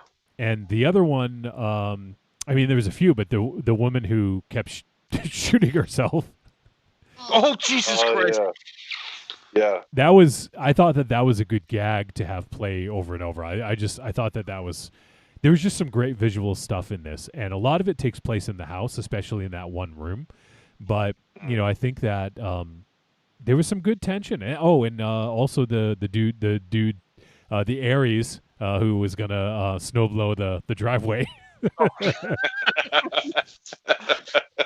Like, I thought that was a good reoccurring character and added some tension. So I think a lot of what they did was super effective.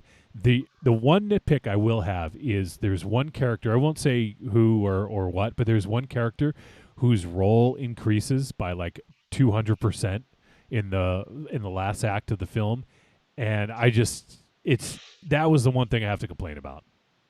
I just didn't like the how that all played out. I don't know. I just Really? yeah. You know what? I'm going to agree with you. I didn't like how his character developed. Yes. Because he seemed to the person seemed to develop. Yeah. It was kind of I mean it makes sense as to why it might be a 180, obviously, like I won't say, but that would have made complete sense. But to go from basically 0 to 60 without them knowing anything seemed a little odd to me. I understand we needed to advance the plot, and they needed someone else in there in that scene. But for some reason, I just wish it would have been one of them learning more about the book or about how to use it, as opposed to introducing another character like that. Well, it wasn't even so much of the introducing of another character. It was that character's knowledge. True. Yeah. I didn't mind him at all. In fact, although the only thing that I really didn't like about him was the fact that he looked like a derpy Vincent Van Gogh. Derpy Vincent Van Gogh. I thought he looked like the son from the Burbs. Yeah. The neighbor's son from the Burbs. Yeah. We have actually seen him. He was actually in Polar, Aries' #1 film from last year. He played Alexei, which was one of the Russian killers, I believe.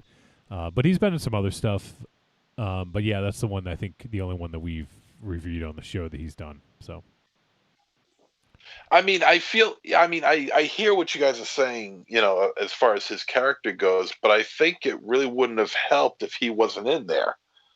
I mean, you got this old couple who's, granted they've planned this whole thing out, and there have been a few hiccups along the way.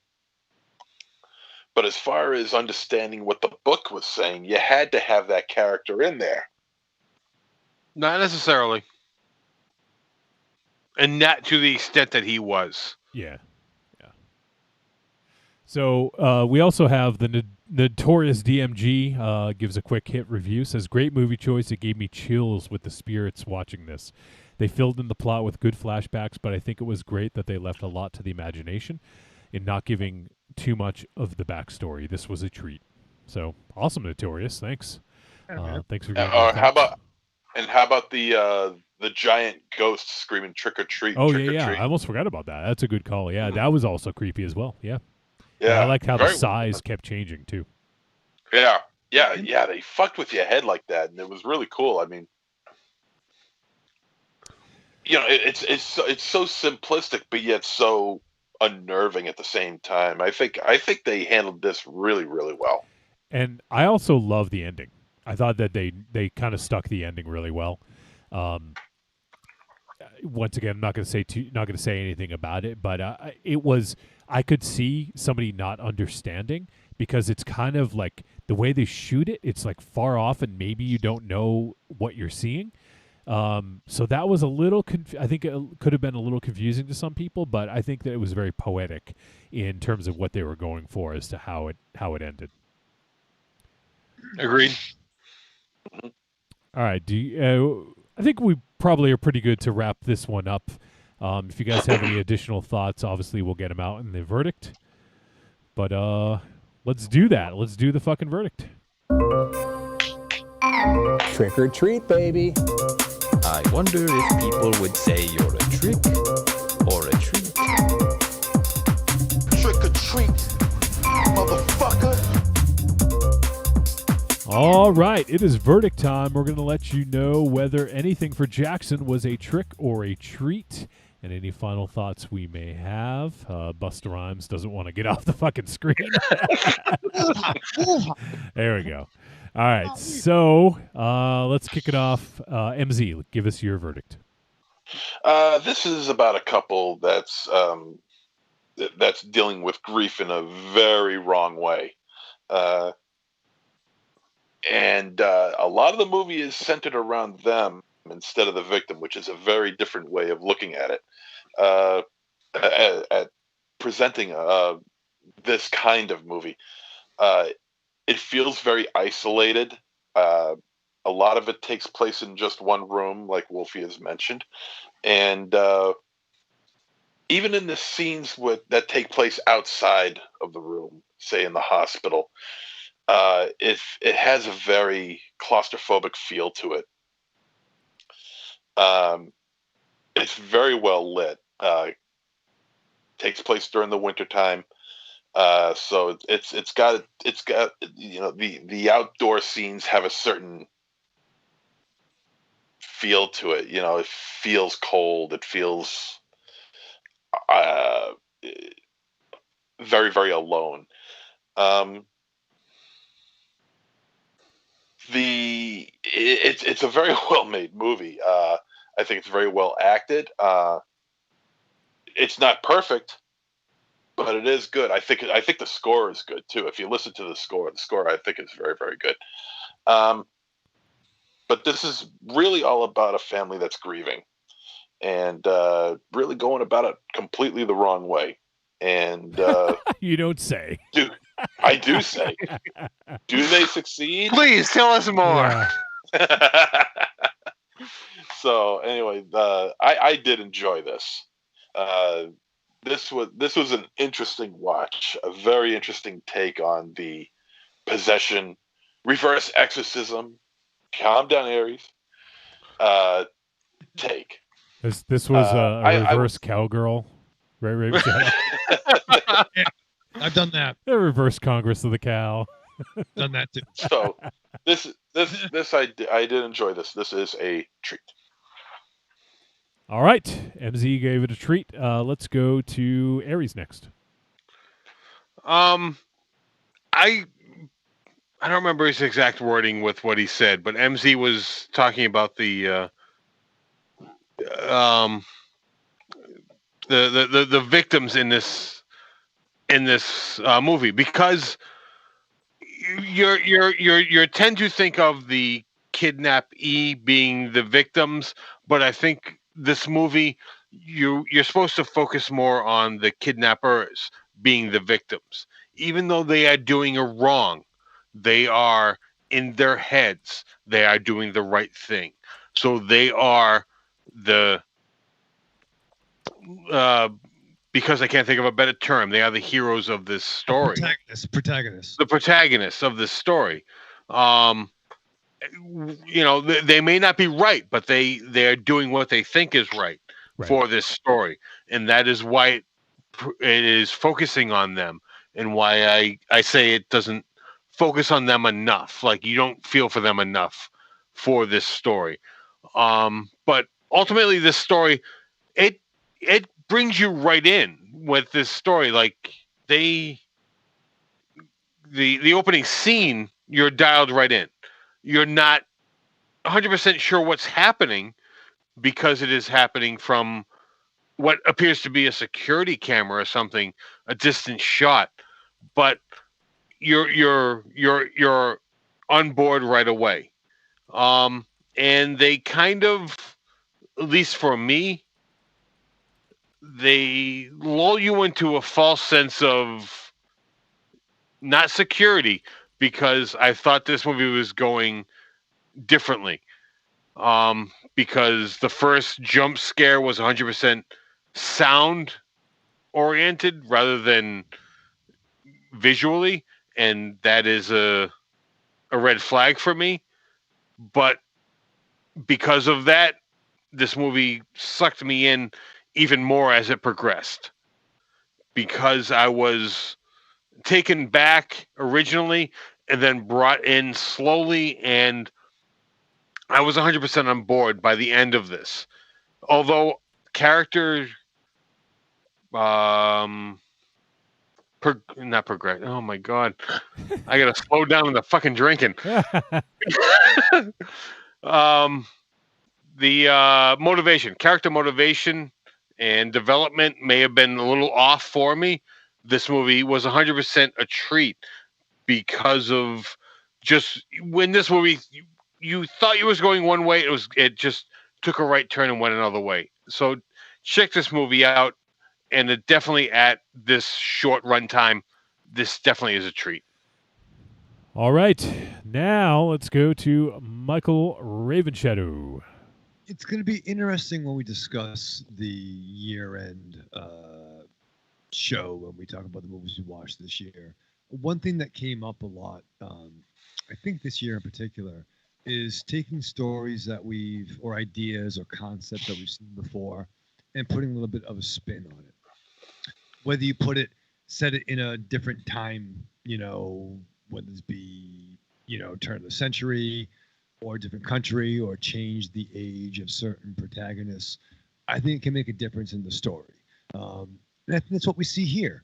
Something like Rosemary's Baby, where, these motherfuckers are downright sinister from the jump. Like, ain't no fucking, fucking spoiler alert. These people are doing bad things, but they're older. And I like you gave fucking props to like older actors. But it changes the storytelling a little bit of why they're doing it. I think we've said it with their motivation. Where, what do you do? I'll tell you right now, I would fucking burn several fucking acres of land, and I couldn't tell you what else I would do to bring somebody fucking back. So I understand that kind of grief and loss. Once again, not the right way to do it, because you can't. Doesn't work like that. But I was really into it, and I don't really want to say too much more about it because we've seen these kind of like these tales before. It has enough into it where it's different. Some great shock gags, some great effects, definitely some fucking jump moments, man. And I liked the characters. So this is one of those pictures that if you were scrolling through on Netflix, it might just get, stuck in the middle with everything else of every other possession or the last exorcism of Massachusetts and Alabama, or whatever those fucking movies are, Paranormal Activity, whatever the fuck. But I would highly recommend this because this had a lot to say and actually kind of think about. And I kind of wish we could do like a spoiler discussion on this one in a weird way. So I would say a fucking treat, man. All right, and for me, yeah, this is a big treat. I really dug this, and I'm glad we did this one because, as we talked about, it definitely kind of subverted some of your expectations about what this film may or may not have been. And as Aries stated, it definitely kind of kept you guessing. And like I said, I did have some issues with especially one character and his enhanced role in the final act. But regardless, this is a really well-made, creepy film, and there's some of the, like we talked about, some of the demons or creatures in it are really well done, and Even though they may not be wholly original, in this they're done to great effect. Even if they're not an original type of monster, the way that they're shown in the film makes it feel original. Like the contortionist doing the kind of spider walk and having the woman flossing and, and the trick-or-treater. I think they did some really cool things with these. So, yeah, this is a big treat. I really dug this, and I'm glad that we did it for the last show of the year. And it is available on Shudder. It's a Shudder exclusive, so if you guys have Shudder, check it out there. If you don't, I believe Shudder still offers free trials, so you can check out a free trial sometime. Maybe as you're after the blackout tapes on New Year's Day, you're kind of like, waking up late, eating some fried food in the morning, Raven Shadow, get rid of that hangover. Maybe you just want to sit on the fucking couch and watch some movies. Well, you know what? You can do this. Watch anything for Jackson, right? I think sleep in, right? And then get a pizza around 11:30. They probably open around 10:30. What time do you sleep in till? What? Get a pizza at 11:30? In the morning. Yeah. In the morning? It's not even lunchtime. They open the joints over around 10:30. So you sleep in and get up at like 9 a.m.? That's not sleeping in after fucking New Year's Eve. Well, I'm probably going to be up at 9 a.m. But I'm going to be hungry around 11 o'clock. So I'm not saying, don't worry about what I'm doing, Johnny. I've already seen the picture. I'm just saying that other people in the back should subscribe to pay the $2 cover charge for the blackout tapes. Go fuck yourself, Monster Zero. And then get fucked up. And when they wake up, have pizza come to you and then watch the picture. Pet your dog and cat. Have a good time.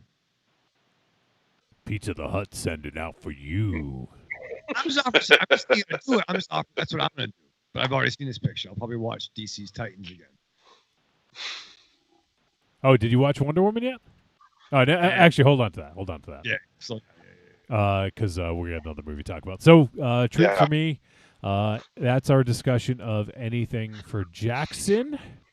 And, check it out. We all dug it. All right, we're going to roll right into the next one, Raven Channel, because once again, started late. Don't want MZ to have a fucking fit. He's coming off COVID. Don't need him staying up past his bedtime, all right? That's right. It's already past his bedtime. Yeah. Normally I am sleeping at this time, so. All right, so the next movie we're going to talk about is Amulet. This film came out earlier this year in 2020. I believe it was like late summer, if I'm not mistaken.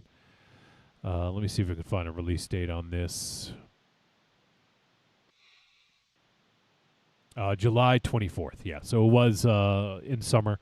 This is one that was kind of on my radar, but we didn't end up doing because there was other stuff coming out around that time. So I'm glad we get a chance to kind of get this in before the end of the year. So I appreciate everyone voting for it. And all right, let me run through the details on this one. Amulet, rated R.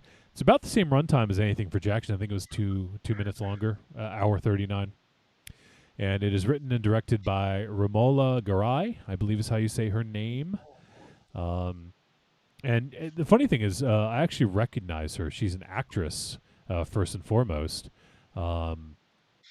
She has actually been nominated for Golden Globes, BAFTAs, Critics' Choice Television Awards and stuff as an actress. So kind of funny that she went from doing that to directing. But she won. She was nominated for Best Performance by an actress in let's see, motion miniseries. She was in The Hour, and then also she was in Emma, which was a BBC series. But I've seen her in a few other movies as well.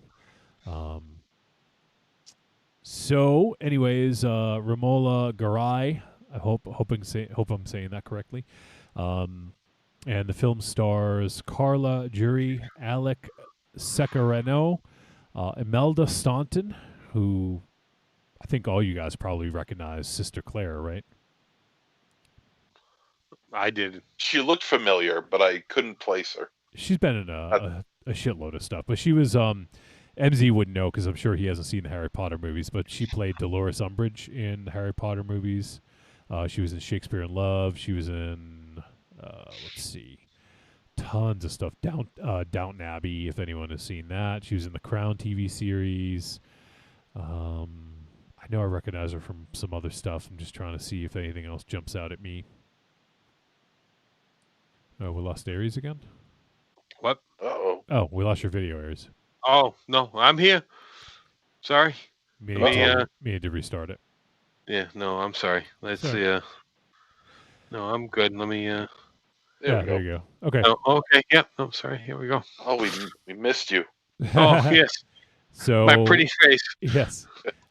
We also had in the film an Anna Rudin and Angelica Papulia. The synopsis: an ex-soldier living homeless in London is offered a place to stay at a decaying house inhabited by a young woman and her dying mother. As he starts to fall for her, he cannot ignore his suspicion that something sinister is going on. So I believe, let me just double check. I think this is a directorial debut. And yes, it is. This is a directorial debut. Obviously, as we talked about, she's been in a bunch of movies. But this is a directorial debut. And I have to say, you guys are probably going to know this is coming up. This film is fucking beautiful. There are some shots in this, especially in some of the flashbacks, that like are maybe some of the best shots of the year for me. I don't know if you guys would agree. Would anyone agree with? Did anyone notice the look of this film standing out to you? No, it did. I mean, even down by the river. In a van down by the river. Thank you for saying that. I didn't want to bring us to that level.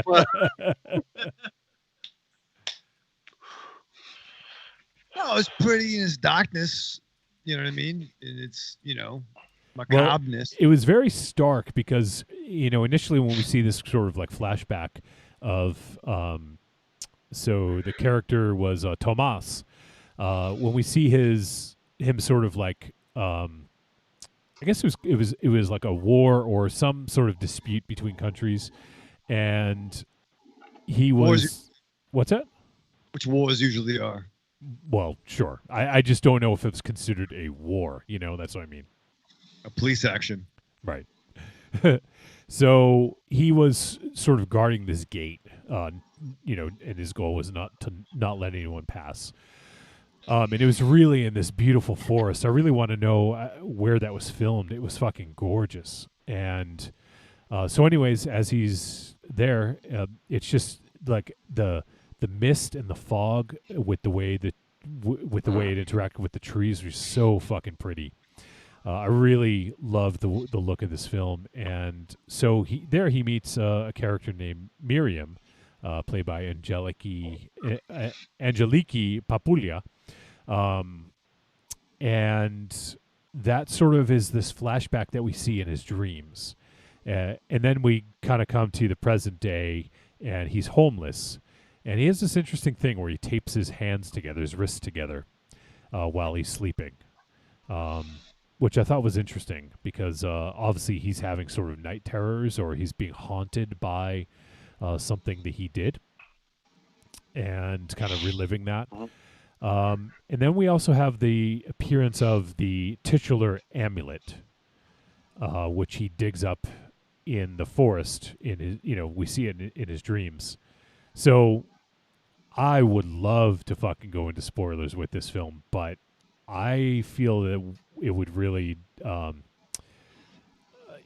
of do a disservice to people who haven't seen it. So we're going to try to tiptoe around this one. It may be difficult, and I really am super curious to see what you guys think happened in this movie, because this is one of those movies where there's a lot that's left up to interpretation.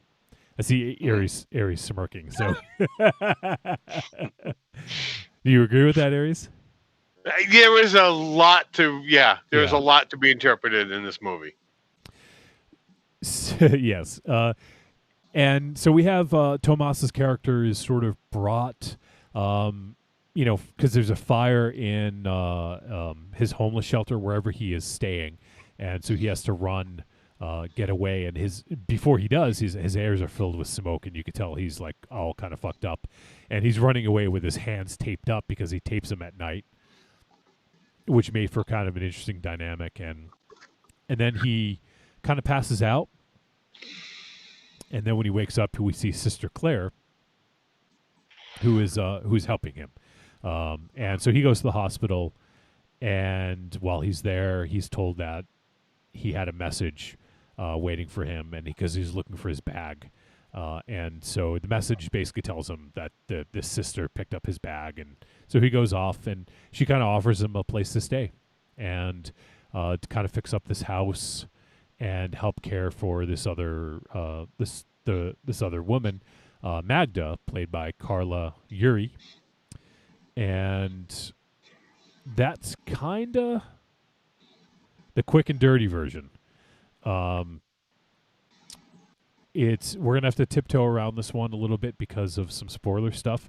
But what I will say is Magda is caring for her mother, who lives in the attic, and there's definitely some kind of mystery to go with the mother because no one gets to see her until later on in the film. And there's some interesting stuff going on in this house that Tomas is kind of fixing up. So we'll kind of like put a cap on the plot stuff there. But you guys can just jump in. What did you guys think of sort of like the premise, the setup, the film in general? We can kind of dive in. We don't have to tiptoe around thoughts with this one. So some of the house stuff, I had thoughts of the CM Punk movie. Yeah, I did too, actually. Yeah, because there was some holes and liquid dripping from holes, and yeah, it was almost like the house was alive in a sense. I don't know that was actually the case, but it kind of gives this sense that the house might be kind of alive, or something, Right. And when it is still a struggle. So you have his infatuation with the daughter. Yeah, which, he slowly kind of warms up to her. You could say that he is kind of like almost like he's supposed to kind of be with her. Like that's the impression that the sister gives. But he is sort of hesitant because of some of the stuff that's gone on in his past, right? So, so I think that yes, there is some similarities there with the house, and he's trying to kind of fix it up, and it's one of those houses that like you kind of don't want to fix up. It's in rough shape, It's like there's like stains and like shit dripping, and like the toilet like was like almost like blood red at times.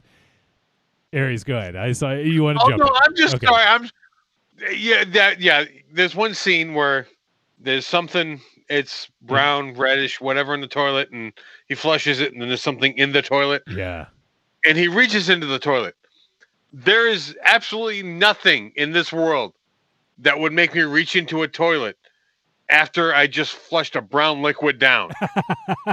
I don't care what is in that toilet. I would not reach into that toilet, especially with what he was looking at. Raven Shadow. Yeah, what would you do, Raven Shadow? I'd probably call Aries on my day. Yep. And you know what I would do? Close the lid. This toilet is closed. Yeah.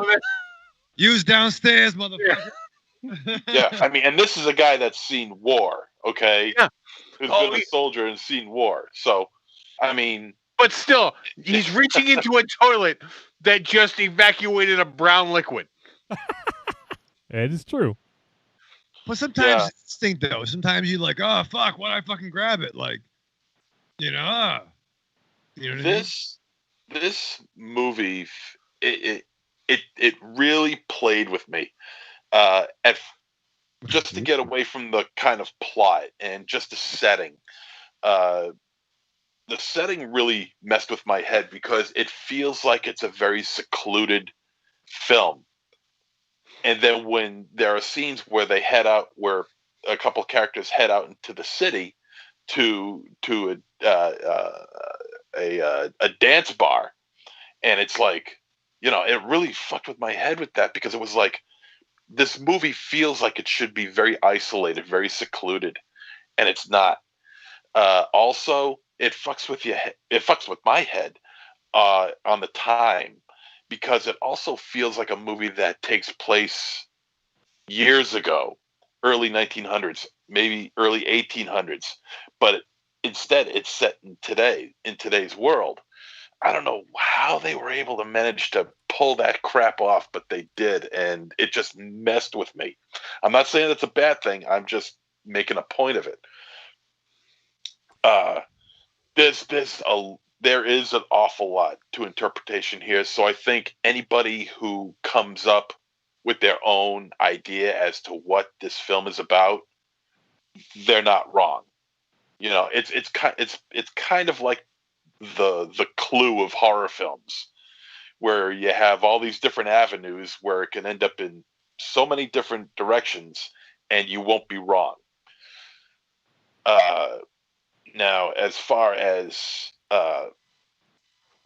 Tomas and his character is concerned,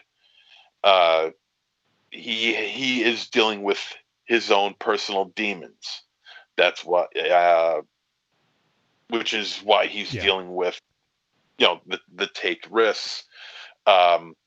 We learned a lot about Magda. We learned a lot about the nun. I can't remember her name. And we also learned a lot about Magda's mother, all of which can be interpreted.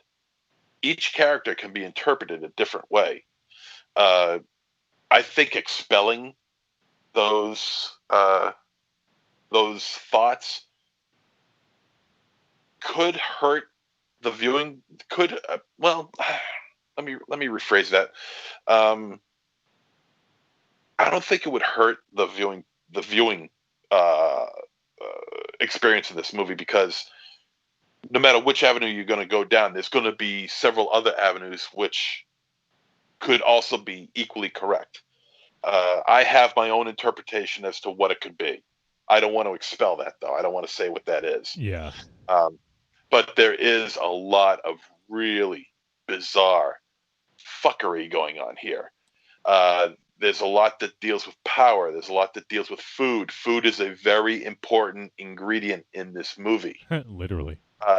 Yeah, if you pay attention, food is a very important part of this movie.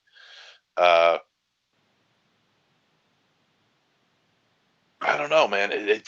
But I'm not going to pretend like I know what's going on, because a lot of the times I didn't, and it started to become a little bit more clear to me as the movie was in the third act. Yeah, they definitely give you a little bit more that they had been holding back on a little bit in the third act. They give you.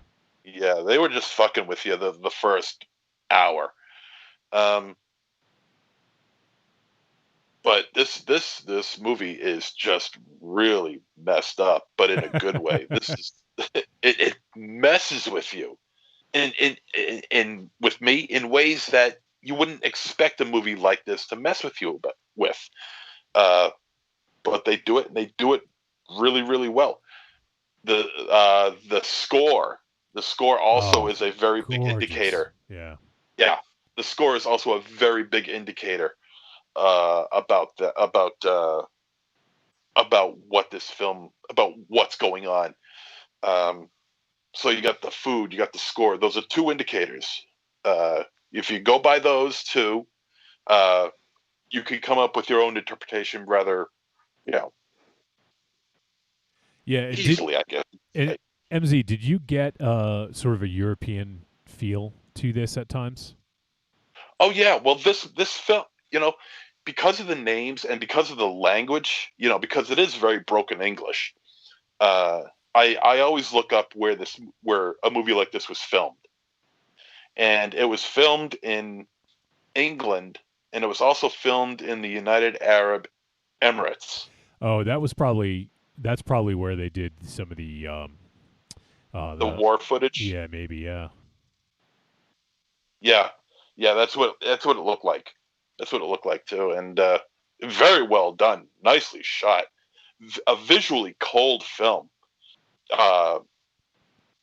Even though it's not determining that it's set in wintertime. It looks cold. It feels cold.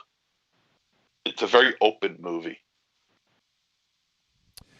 Because I did get. I mean, there is some stuff in this where it kind of doesn't hold back a little bit in the third act, where there's a lot of, like fluids and and other stuff going on that you wouldn't necessarily expect from this sort of slow build leading up to that point. So I thought that was really kind of interesting the way they built it up. Yeah, I mean, we're being awfully vague about what's going on here, and even though we don't have the time to do spoilers, I think if you listen to us, just trust us. This is a very different movie, and it's a very well-made movie, a good movie.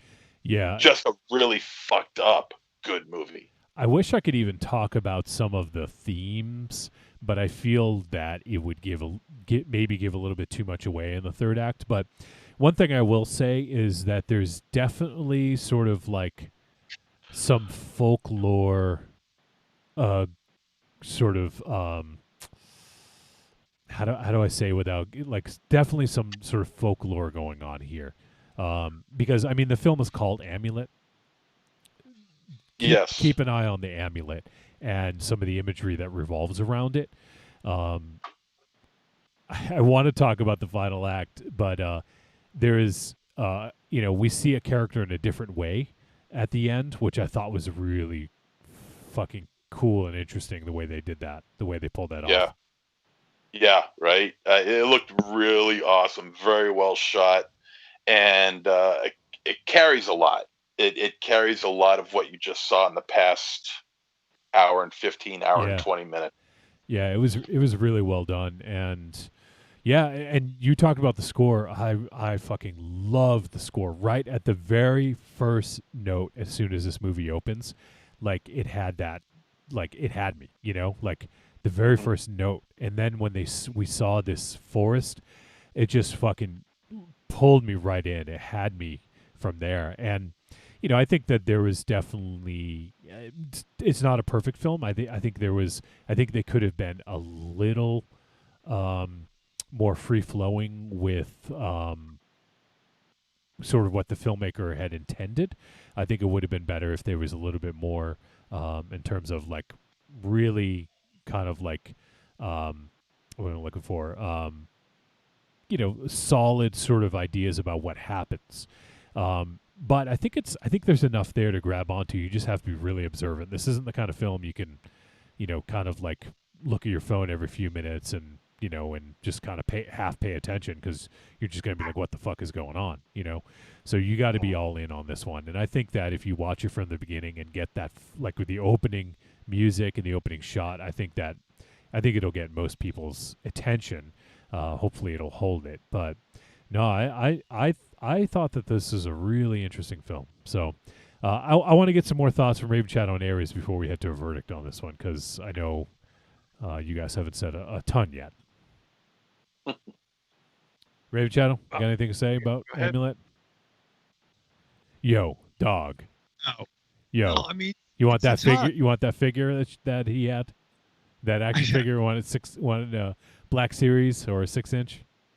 I want his figure. Anyway, he's a very strapping young man. I was built like that. There was a moment in the film that I totally had an Army of Darkness moment. And I don't know if anyone knows what I'm talking about. Nope. Yeah, I don't know. There's a line that Sheila says something to Ash. You found me attractive once, honey. Oh. You feel ugly. It kind of reminded me of. I don't even know what line you're talking about, though. So yeah, neither do I. I'm paraphrasing, but it was very similar. No, there's some. You know what? I like nuns that smoke butts. I like that. I'm not a Of big course you fan do. of as a concept, but I like nuns that smoke the butts. She looked familiar too. I talked about this already. We talked He about was that. absent for that. Was she the chick from the Harry Potters? Yeah, Umbridge. Dolores Umbridge. Look up IMDb Yeah. and shut your mouth. We talked about it. That's what happens when you're not here, Raven Shadow, okay? Well, she was good in that role, wasn't she? She was. In the Harry Potters. The Harry Potters. In the Harry Potters.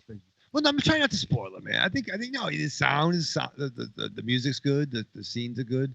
I was a little bit fucking annoyed that it looked like other movies we've seen, but I think where it went was a nice surprise. Right, we're tiptoeing through the fucking tulips, aren't we? Apparently, you are. Did you watch this movie? Yeah, then you might. I'll fucking. You get them all to shut. Yeah, I know. I love fucking working about. I think I won't fucking. Wait, Raven Shadow, were you present for this movie? That's what I want to know. Basically. How many fucking Uncrustables did you eat? I'm out of Uncrustables, Johnny. I'm good. You're out? Yeah. Oh man. You should have told me I was just at BJ's. I saw the big box. Yeah. Really? Don't worry about it. Don't worry about it. His mother will go pick him up. It's a dark day in the Raven Chateau. I was in the back and watching the picture, and I'm like, I wish I had some fucking Uncrustables because I hadn't eaten that. What's the most you've eaten in one sitting? Like, do you ever get get the munchies and you eat like 3 or 4? Uncrustables or just eating as a concept? No, Uncrustables. I probably do I've done like 3. All right. Yeah. Right. But you understand though, on a boat, it's different because, right? What does a boat have to do with Yeah, anything? are you living on a What? boat now? Good fucking question. When I would I go on the fishing trip with my dad for the vets fishing trip we do. Yeah. But my old man will bring Uncrustables and he'll use that as currency with the mates. So when like the lines get fucking tied up and be like, mate, cut the line. And we gotta flip them, you kind of, give them a palm of fucking Uncrustables. They take the lines first. You'd flip the deckhand and Uncrustable to help you with your fishing line? And they do, Aries. They fucking do. Wow. My dad has a thing to fucking bribe the mates. Yeah, we'll get, Uncrustables. He's bribing the fucking mates with Uncrustables. it fucking worked. That and You know what, Raven Shadow, you blow their minds. Next time you are able to actually do that, and you go on that trip, you bring the fucking Nutella Uncrustables. Blow Johnny, their we mind. on the same page. I'm like, what if we had fucking chocolate Uncrustables? And then the fine folks in the Nutella made that happen. Do they have Uncrustables with fluff? That's a whole new door, John. That is a whole new door. Raven I- Shadow, you should walk through it. His brain explode with that one. Fluffernutter? I could be wrong, but I think there are mac and cheese Uncrustables. What? I think you're wrong. Yeah, I think you're probably wrong. Because there's no universe where mac and cheese and Uncrustables go hand in hand. There's some universe like Earth. I don't know, fucking Earth Maz probably right. Up there with this fucking his Holy what, shit, shock- he's right. I am What? fucking right. Are you kidding me? Microwavable grilled cheese sandwich Uncrustables. Yeah, we're getting by, that new. by Smuckers. Yeah. I quit. I'm done. Marianne, we're getting that for New Year's. Jesus Christ. All right, let's get back to the movie. Oh my god. I can't. Oh, okay. Wow. I guess it's on me. Yeah. No, this movie. I guess I watched a different movie because I found this movie very boring. Decent gore, but not enough to carry this movie. Visually, I thought they were trying a little too hard. There was a lot of. I couldn't even decide whether it was just flaws with the camera work or just poor attempts at lens flares and the such. Ultimately, yeah, this didn't have a lot going on with it. It was a decent enough story, but did not execute anything worth watching. This movie is a trick. Well, we didn't get to the verdict, but hey, if you want to give your verdict now. No. Fuck it, yeah, no, I'm give my verdict and I'm going to the bathroom. I don't know. We'll just have a moment of silence when it's Harry's turn. He couldn't fucking get there quick enough. Yeah, no, because this movie did absolutely nothing for me. I am sorry. I'm a little shocked, not 100%, a little shocked that you guys like this. Well, we'll find out. MZ. Oh, This movie is beautiful. I love the score. Trick.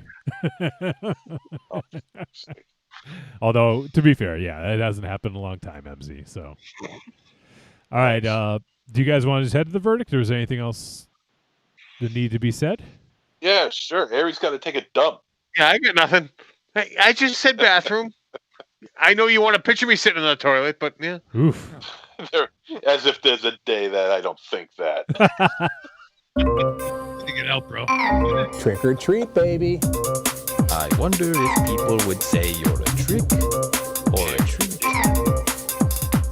Trick or treat, motherfucker. All right, it is verdict time. We're going to let you know whether Amulet was a trick or a treat and any final thoughts we may have. Let's start with Michael Ravenshadow. Hey, man, first-time director. You fucking made a movie, dude. That's awesome. Dude? It's a dude? It's a dog? It's a girl. It's a chick, Ravenshadow, as you would say. Yeah. Oh, really? You missed that, too? Fuck, God. No, I think... Are you sure you watched the movie? This is a first-time director that you made a great... Yeah. You made a movie, nice lady. Pretty lady. And she was an actress for a long time before this. Like a fairly well-known actress. And I give you big ups that too? Extensive career that you had. That's awesome. Oh, God. Good for you. There were, I mean, yeah, you know what I mean? I like certain twists in this. I like the sound that Johnny likes so much. I like the colors that he likes so much. But overall, it didn't necessarily move me. It wasn't a bad film, and it's really worth checking out. But for me, for your boy, I mean, we got two choices. So I would say it's a trick for me, but it could probably be a treat for you. All right. Why don't you just hop on one side of that fence, one side or the other, Ravenshadow? I thought I just did. No, I like the end. But I can't talk about the end. And I don't like. There's certain things about the end I didn't like. I don't like that. Wait, you did or you didn't like? You said there's some certain things I liked about the end, there's certain things I didn't like about the end. What is it? It was kind of both, but I don't like the bulbous display. I don't like that. That makes me hurts my stomach. I'm trying to. Oh my God! You're tri-humping the fence. Get on one side of it, motherfucker. Yeah, right. Nice looking fence, Aries. All right, it's fucking, All right, what is it? It's what I said, man. Say it again, just to reinforce. It's not a bad film, but it's a trick for me. But it could be a treat for you. All right. Oh, you're gonna get splinters on your dick. MZ, what do you? Go ahead, MZ. And it may be a trick for him, but it is a treat for me. This is the high exalted grand poobah of slow burn art house horror. It takes a long while to get going, but once the clues start piling in, and the character development starts coming on, and you start learning more about each character, including Magda's mother. It really starts to get very intense. We've established that you're going to have different results. Depending on who you are, you're going to have different results on what you think this movie means.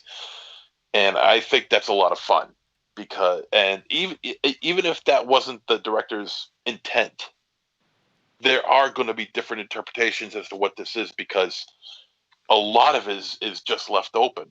to your imagination. I got my ideas about what this movie represents, and I'm happy with the results of that interpretation. And if you come up with something different, you might like it or you might not. I enjoyed this movie very much. Very good movie. The clues, the score, the overall the ambiance of the film, the setting,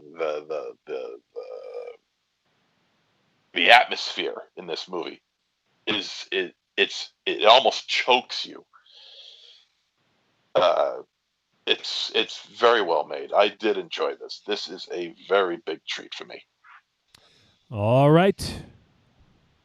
He already gave his verdict, but to make it official, let's do it again, Aries. You know what? I'm just going to add a little bit more here because kind of piggybacking on what MZ said, the atmosphere of this movie is very good, but ultimately this story just lacks for me. One thing I did like about this is the idea that you didn't exactly know who was good and who was bad as this movie played out. Yeah. That aspect of it I did enjoy, but ultimately this movie is a trick for me. There was not enough to keep me into this movie. MZ referred to it as a slow burn. At the end of this movie, I'm just still picturing someone flicking a lighter. This movie never did anything for me, so this movie is a trick. All right, and for me, sorry, I'm trying to pick out next week's movie as I'm doing this. I have a few, but I think I know which one's going to be. All right, so for me, this was a big-time treat. I really, really dug this film, and it is a bit of a slow burn, and despite that, I was sucked into every single second of this movie. And like I said, the atmosphere right off the bat just pulled me right in. And it's one of those films that leaves you a little uncertain about what you may have just seen, especially as there's a reveal in the last act that kind of makes you kind of think. And it's not like a huge twist, but it's just something that you don't find out till later. And I guess there is a twist in it too, but there's a lot of information that you get later on in the movie that would potentially change how you feel about things that happened earlier. So I think that it's a really well-paced movie, really well done, and I think it's like just the atmosphere created is just fucking gorgeous. I don't know who the cinematographer was. I should have looked that up, but it was really great cinematography.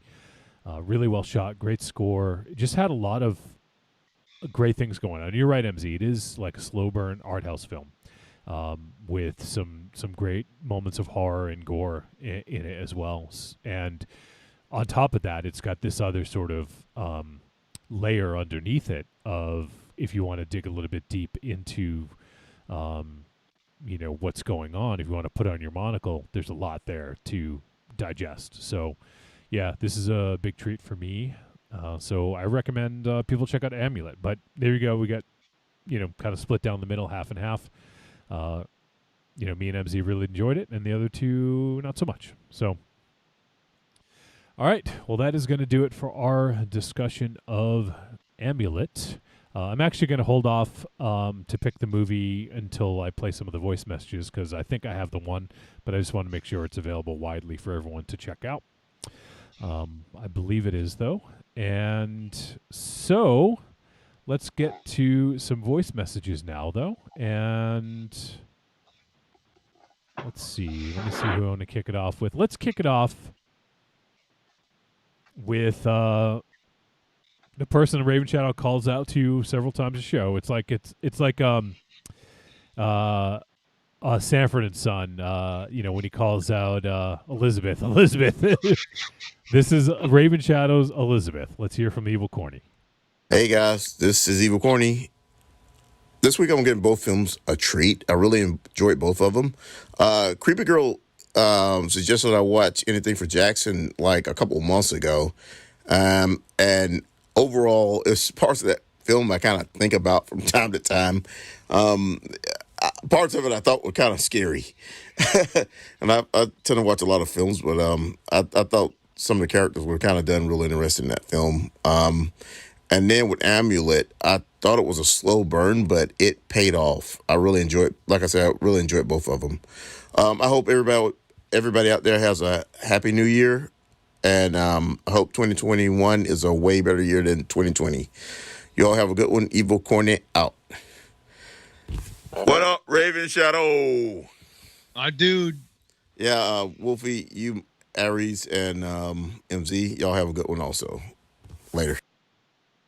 All right, Corny. Thanks, man. Yeah. There you go, Raven Shadow. You got anything to say, Corny? Love you. Big ups yourself. Big ups yourself, Corny. Corny's my dude, man. We talk all the time. We talk all raw. We send messages to each other. What? Yeah. We're friends. That was just a weird thing to say. We talk all raw. We're friends. Well, yeah. Well, we talk raw sometimes. Me and you, Wolfie. Been a What while. does that mean? What's raw talk? What, you talk about wrestling? Yeah, come to the blackout tapes. Talk about Eddie Murphy Raw. Yeah. Goony Google Gus. What's what's talking raw? It's fucking real, man. It's here's the thing. Here's the thing. I've been thinking about that. When people don't understand what I say, it's like fucking poetry. Okay, it's like Shakespeare. You know what I mean? It's into interpretation of the words. You know what I mean? You might not get it, understand, but when you dissect it, Aries, what's the most important thing about poetry? What's it about? I'll tell you right now. Seduction. You know what I mean? But so when I talk, it's that you got to like understand the meaning, and maybe someday I'll be taught in schools. But here's the thing about poetry and Shakespeare. Other people understand it rather than the person who's speaking it. Isn't that what I just said? No, you said you have to explain it. No, it's under interpretation, like douse, and douse and shit like that. You know? Yeah, you're interpreting it. But someone else needs to be able to interpret it for it to make sense. I didn't take Shakespeare classes. Obviously. But I read a lot of books. And I like Kenneth Branagh's work. No, but I'm saying is that you can understand it. It's like you can. No, I can't. And no one else can. Talking all raw, like bros and like dudes and people talk when they're just like vibing, man. It's fun. I'm on a fucking Corny. Damn it. I think you're all big timing me right now. Big timing you? Yeah. What does that mean? Johnny. Who? Did you just call off a Yanni? Yanni? Yanni. He's playing with his pan flutes. Leave him alone. That's Zamfir, dude. Come on. Oh, sorry. You know what big time means? No. Next voicemail, quick, please. All right. Next one. Let's hear from MZ's babe, Creepy Girl. Okay, this is the third time I did this because I try to get everything in. I'm like Luby on pain pills, because I dislocated my shoulder. I wanted to send in my reviews of the two films. Anything for Jackson. Hope I'm saying the title right. I really liked it. The whole demonic and possessing a baby and everything. I liked the kills or deaths, whatever, were very abrupt and shocking when they happened. The ghosts were very creepy and eerie. I just liked the way the main characters were like these sweet old people that just miss their grandson, but yet they're devil worshippers. And, the redheaded comb-over kid that was so intense with his demon summoning and to follow the rules and do things right. And I don't know, it was just the whole atmosphere set up and the whole thing. I really liked it. The only thing I didn't understand was at the very, very end when she's driving and she sees that thing cross the road. I rewound and played that a couple times. I couldn't figure out what she was seeing. I mean, I assumed it was just another lost soul that wanted to enter her baby, but I don't know. I just don't know what that was. So if you knew what that was or think you know what it was, explain to me. And then the other movie, The Amulet. This one, another one. I had a problem with the timeline. Like the timeline was weird. Like I felt like they were in old war days or something. And then fast forward to like seemed to me like 20 years later because he looks so much older in the second part. And then they show at the end the girl and she's the same age. And so the timeline was weird for me. But the girl that plays God, I can't remember her name. The keeper of the mother. Magda. She just was awesome. All awesome acting in it, and I love the atmosphere, the dank, the dirtiness of it, the creepiness of it, the little creatures added to the story, and I just thought, atmospherically and the whole setting and scenery was just perfect, and the whole kind of ending and the little bit of psychedelic in it, and it all worked. It was a good creepy film. I enjoyed that one too. So thanks for suggesting those two films. Ow, my shoulder. Okay, and that's pretty much all I have to say. Love you guys. Bye. All right, creepy girl. She actually gave a little follow-ups that I just got, so let's do the follow-up, and then we'll comment.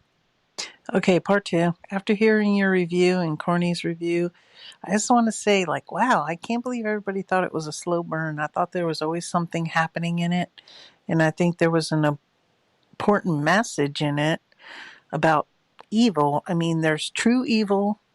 I mean, there's mistakes people make, and then there's true evil. And there's just certain things you don't do if you're not an evil person. And, you can't just make it better or absolve yourself of wrongdoing for certain things. I mean, there's silly things people do when they're stupid, when they're young, blah, blah, blah. But then there's other things you do in life that just make you evil. And I think that's the message here. I think that's why they threw the nun in and stuff, because, us Catholics, we confess and then everything's hunky-dory. But I think that was the message of the film, and I just felt the atmosphere made this movie move along quickly. To me, I don't know. I really liked it, but I just wanted to add that. That's it. Bye. All right, creepy girl. Well, thank you for calling in, and I just want to say that slow burn doesn't like. I think it's a. I mean, it's not a compliment or a negative. It's just kind of what it is. Like House of the Devil from Ty West is a slow burn, and that's one of my favorite horror movies in the last 20 years. So that's not a negative. I don't know if Creepy Girl took that away as a negative. I fucking loved Amulet, and and I think it is a bit of a slow burn. There is a lot that happens. Yeah, it's not like nothing. All of a sudden, in the last 2 minutes, something happens. But it's definitely sort of drawn out. But yeah, so I just want to say, slow burn does not equal bad. To some people it might, but for me it doesn't. I think for you, same with you, MZ, right? Oh, correct. Because I mean, you need all that. You need time to build up character development, to build up the suspense, things of that idea, to build up the story. You gotta build that up for the big payoff at the end. And I think Amulet does that admirably. Yeah. The other thing, let's see. I think I wanted to comment on some other stuff. Oh, the flashback scenes, or the dreams, rather. I mean, just because there was like a dispute between two countries, that doesn't date it. Like, there's nothing in it that had a specific date. So for me, it was just something that happened in his past.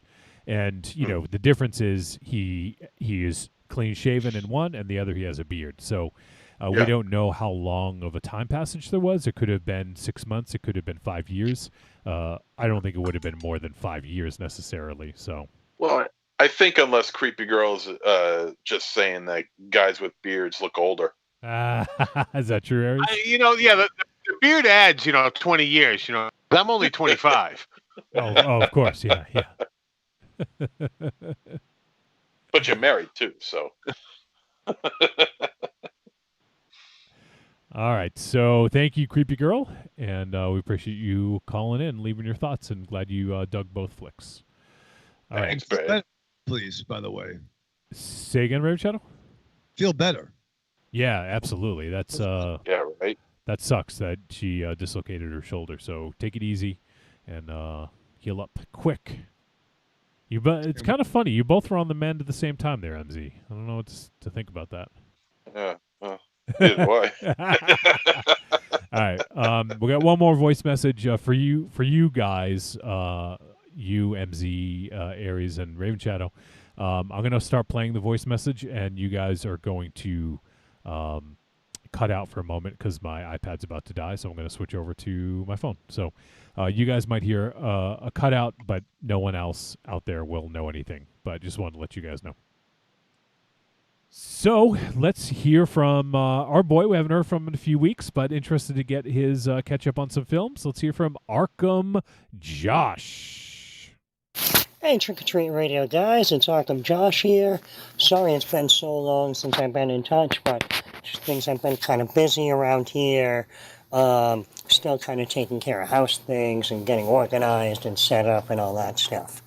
But, I wanted to make sure, last show of the year and all, I gotta call in and say I hope you guys are having a good holiday. I hope you guys all have a good new year. MZ, I'm really glad to hear that you kind of pulled through things.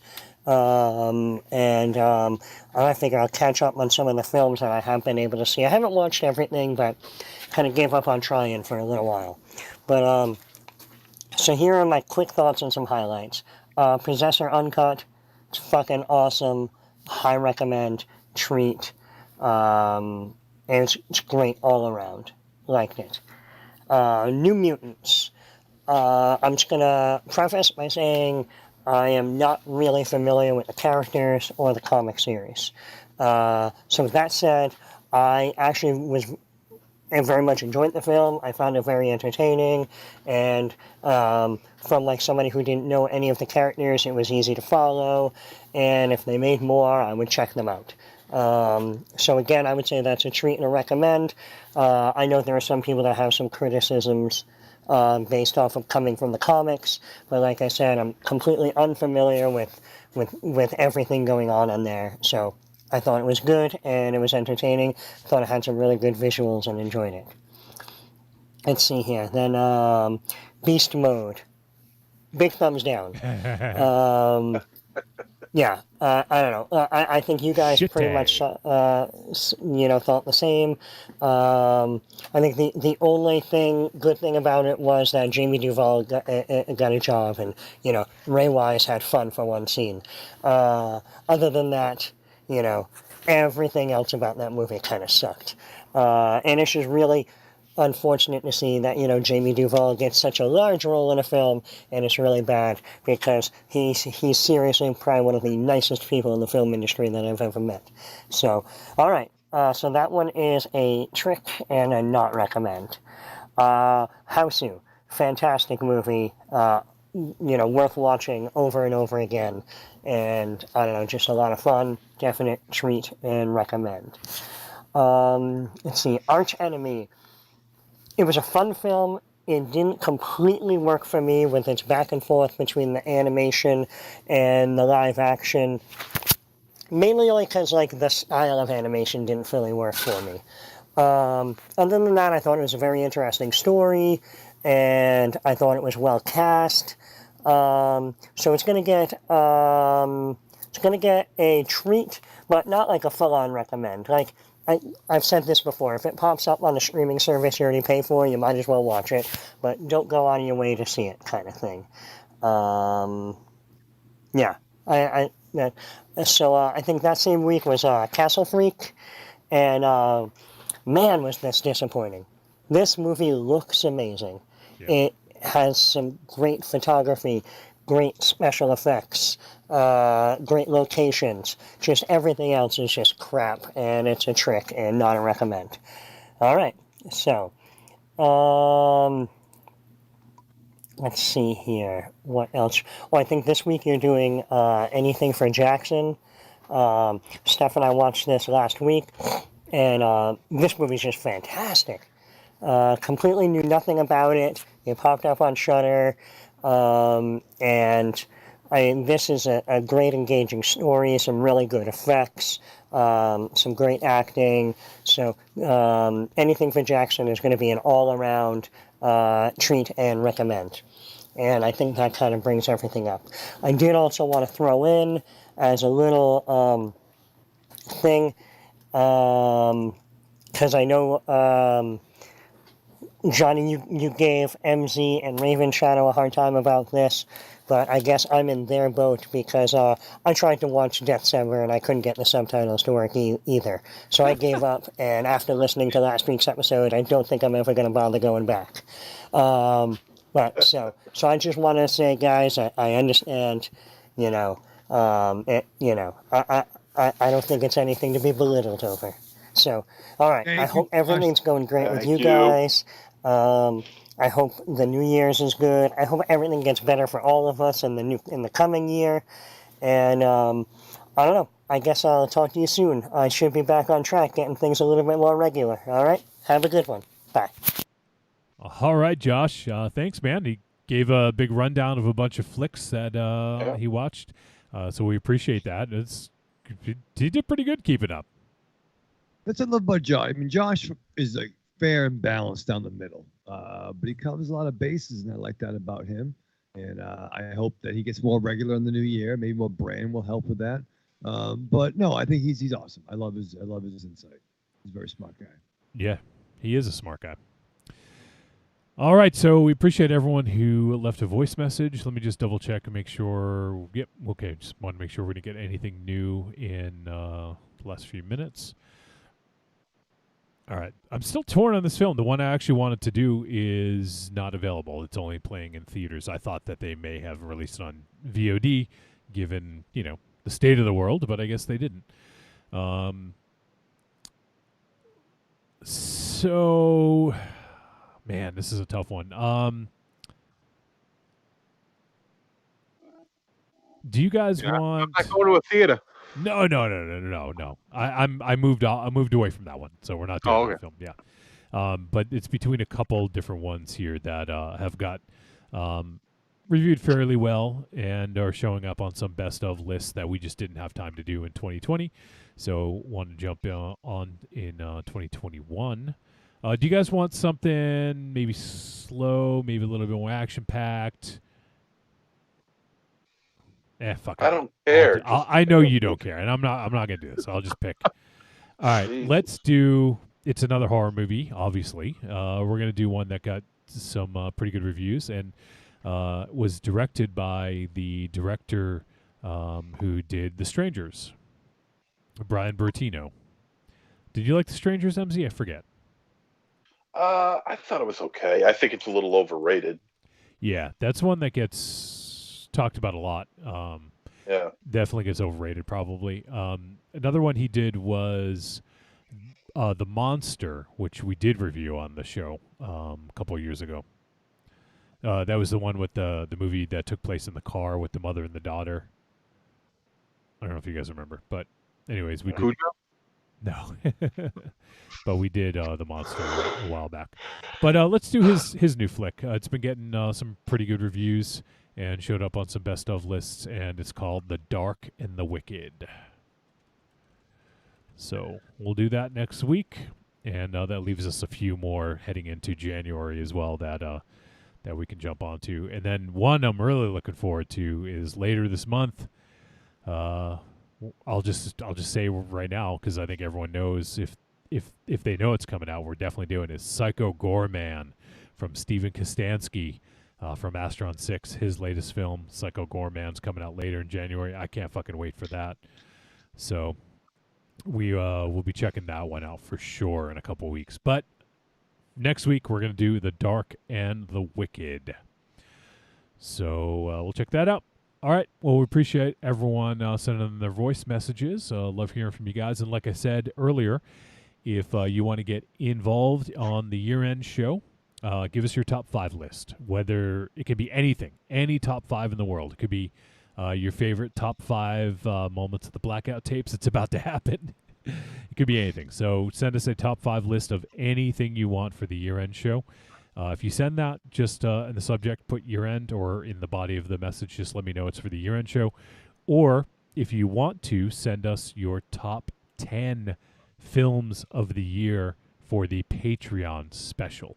We'll do something different there. So I think that covers everything we want to do. Make sure Blackout Tapes, if you're listening live, Blackout Tapes will be on New Year's Eve, 9 p.m. Eastern Standard, American, New England, Boston time, as Raven Shadow likes to say. And we'll go until everyone passes out, or Raven Shadow's phone dies several times. I got a longer cord for Christmas, so I'm ready now. We're fucking charging all night, baby. All right, good. Yeah, because you don't want your phone to fucking die during the fucking Blackout Tapes that you're hosting. Right, Raven Shadow? Come on. I am hosting. No, it'd be a cavalcade of chaos and Cavalcade? Cavalier. Who's Calville? Henry Cavalcade? Henry Cavill's coming. Okay. He's not coming. He may come. Well, it's true. I mean, there's a chance. He may come, but he's not going to be on your Blackout Tapes. All right, so let's finish things up. So let's go around the room and say goodnight, starting with Monster Zero. All right, end of the year, arrivederci douchebags, and we'll see you at the year-end special. Aries. All right, goodbye 2020. Hello 2021. Raven Shadow. Yeah, meet the new boss, same as the old boss. It's probably going to suck, but until then, live fast, love hard, survive with your mask on. All right, I want to thank everyone who has been with us for the entire year and previous years and everything. This has been a really tough year for a lot of people. Things changed a lot. Like, we thought we were just going to be in 2 studios. I wasn't expecting to have to deal with 4. So just on this show alone, there were some major changes that had happened because of COVID. Obviously, MZ, he's on the mend. He is a double negative, which means he's a positive. No more COVID for MZ. He still has some side effects, but, you'll get over that, MZ. Just keep staying healthy, man, okay? Yep, I'm working on it, man. And, so we appreciate all you guys. If you listen to one episode, if you listen to all the episodes, if you listen to some of the episodes, we appreciate that you took the time to tune into a bunch of assholes like us. And hopefully we, helped you get through the day, helped you, I don't know, like give you something to fucking laugh at. I don't know. But we appreciate it. And, 2020 was a rough fucking year. Now, when the clock strikes midnight, and it's 2021, it doesn't automatically make everything better. We still have a long road ahead of us. Everyone should do their best, not only to take care of yourselves, but to take care of the people around you. So I'm not going to preach and tell you what the fuck you should do, but just make sure that you are taking care of yourself and others, and making sure you're looking out for the people around you and doing the best thing you can to ensure their health. Fuck. As MZ drops his fucking phone. Fuck. All right. So I'm out of here. Just be good to each other out there, everyone, and come back to us next year. And we appreciate everything. So thank you for listening to us on episode 440. We'll see you next week.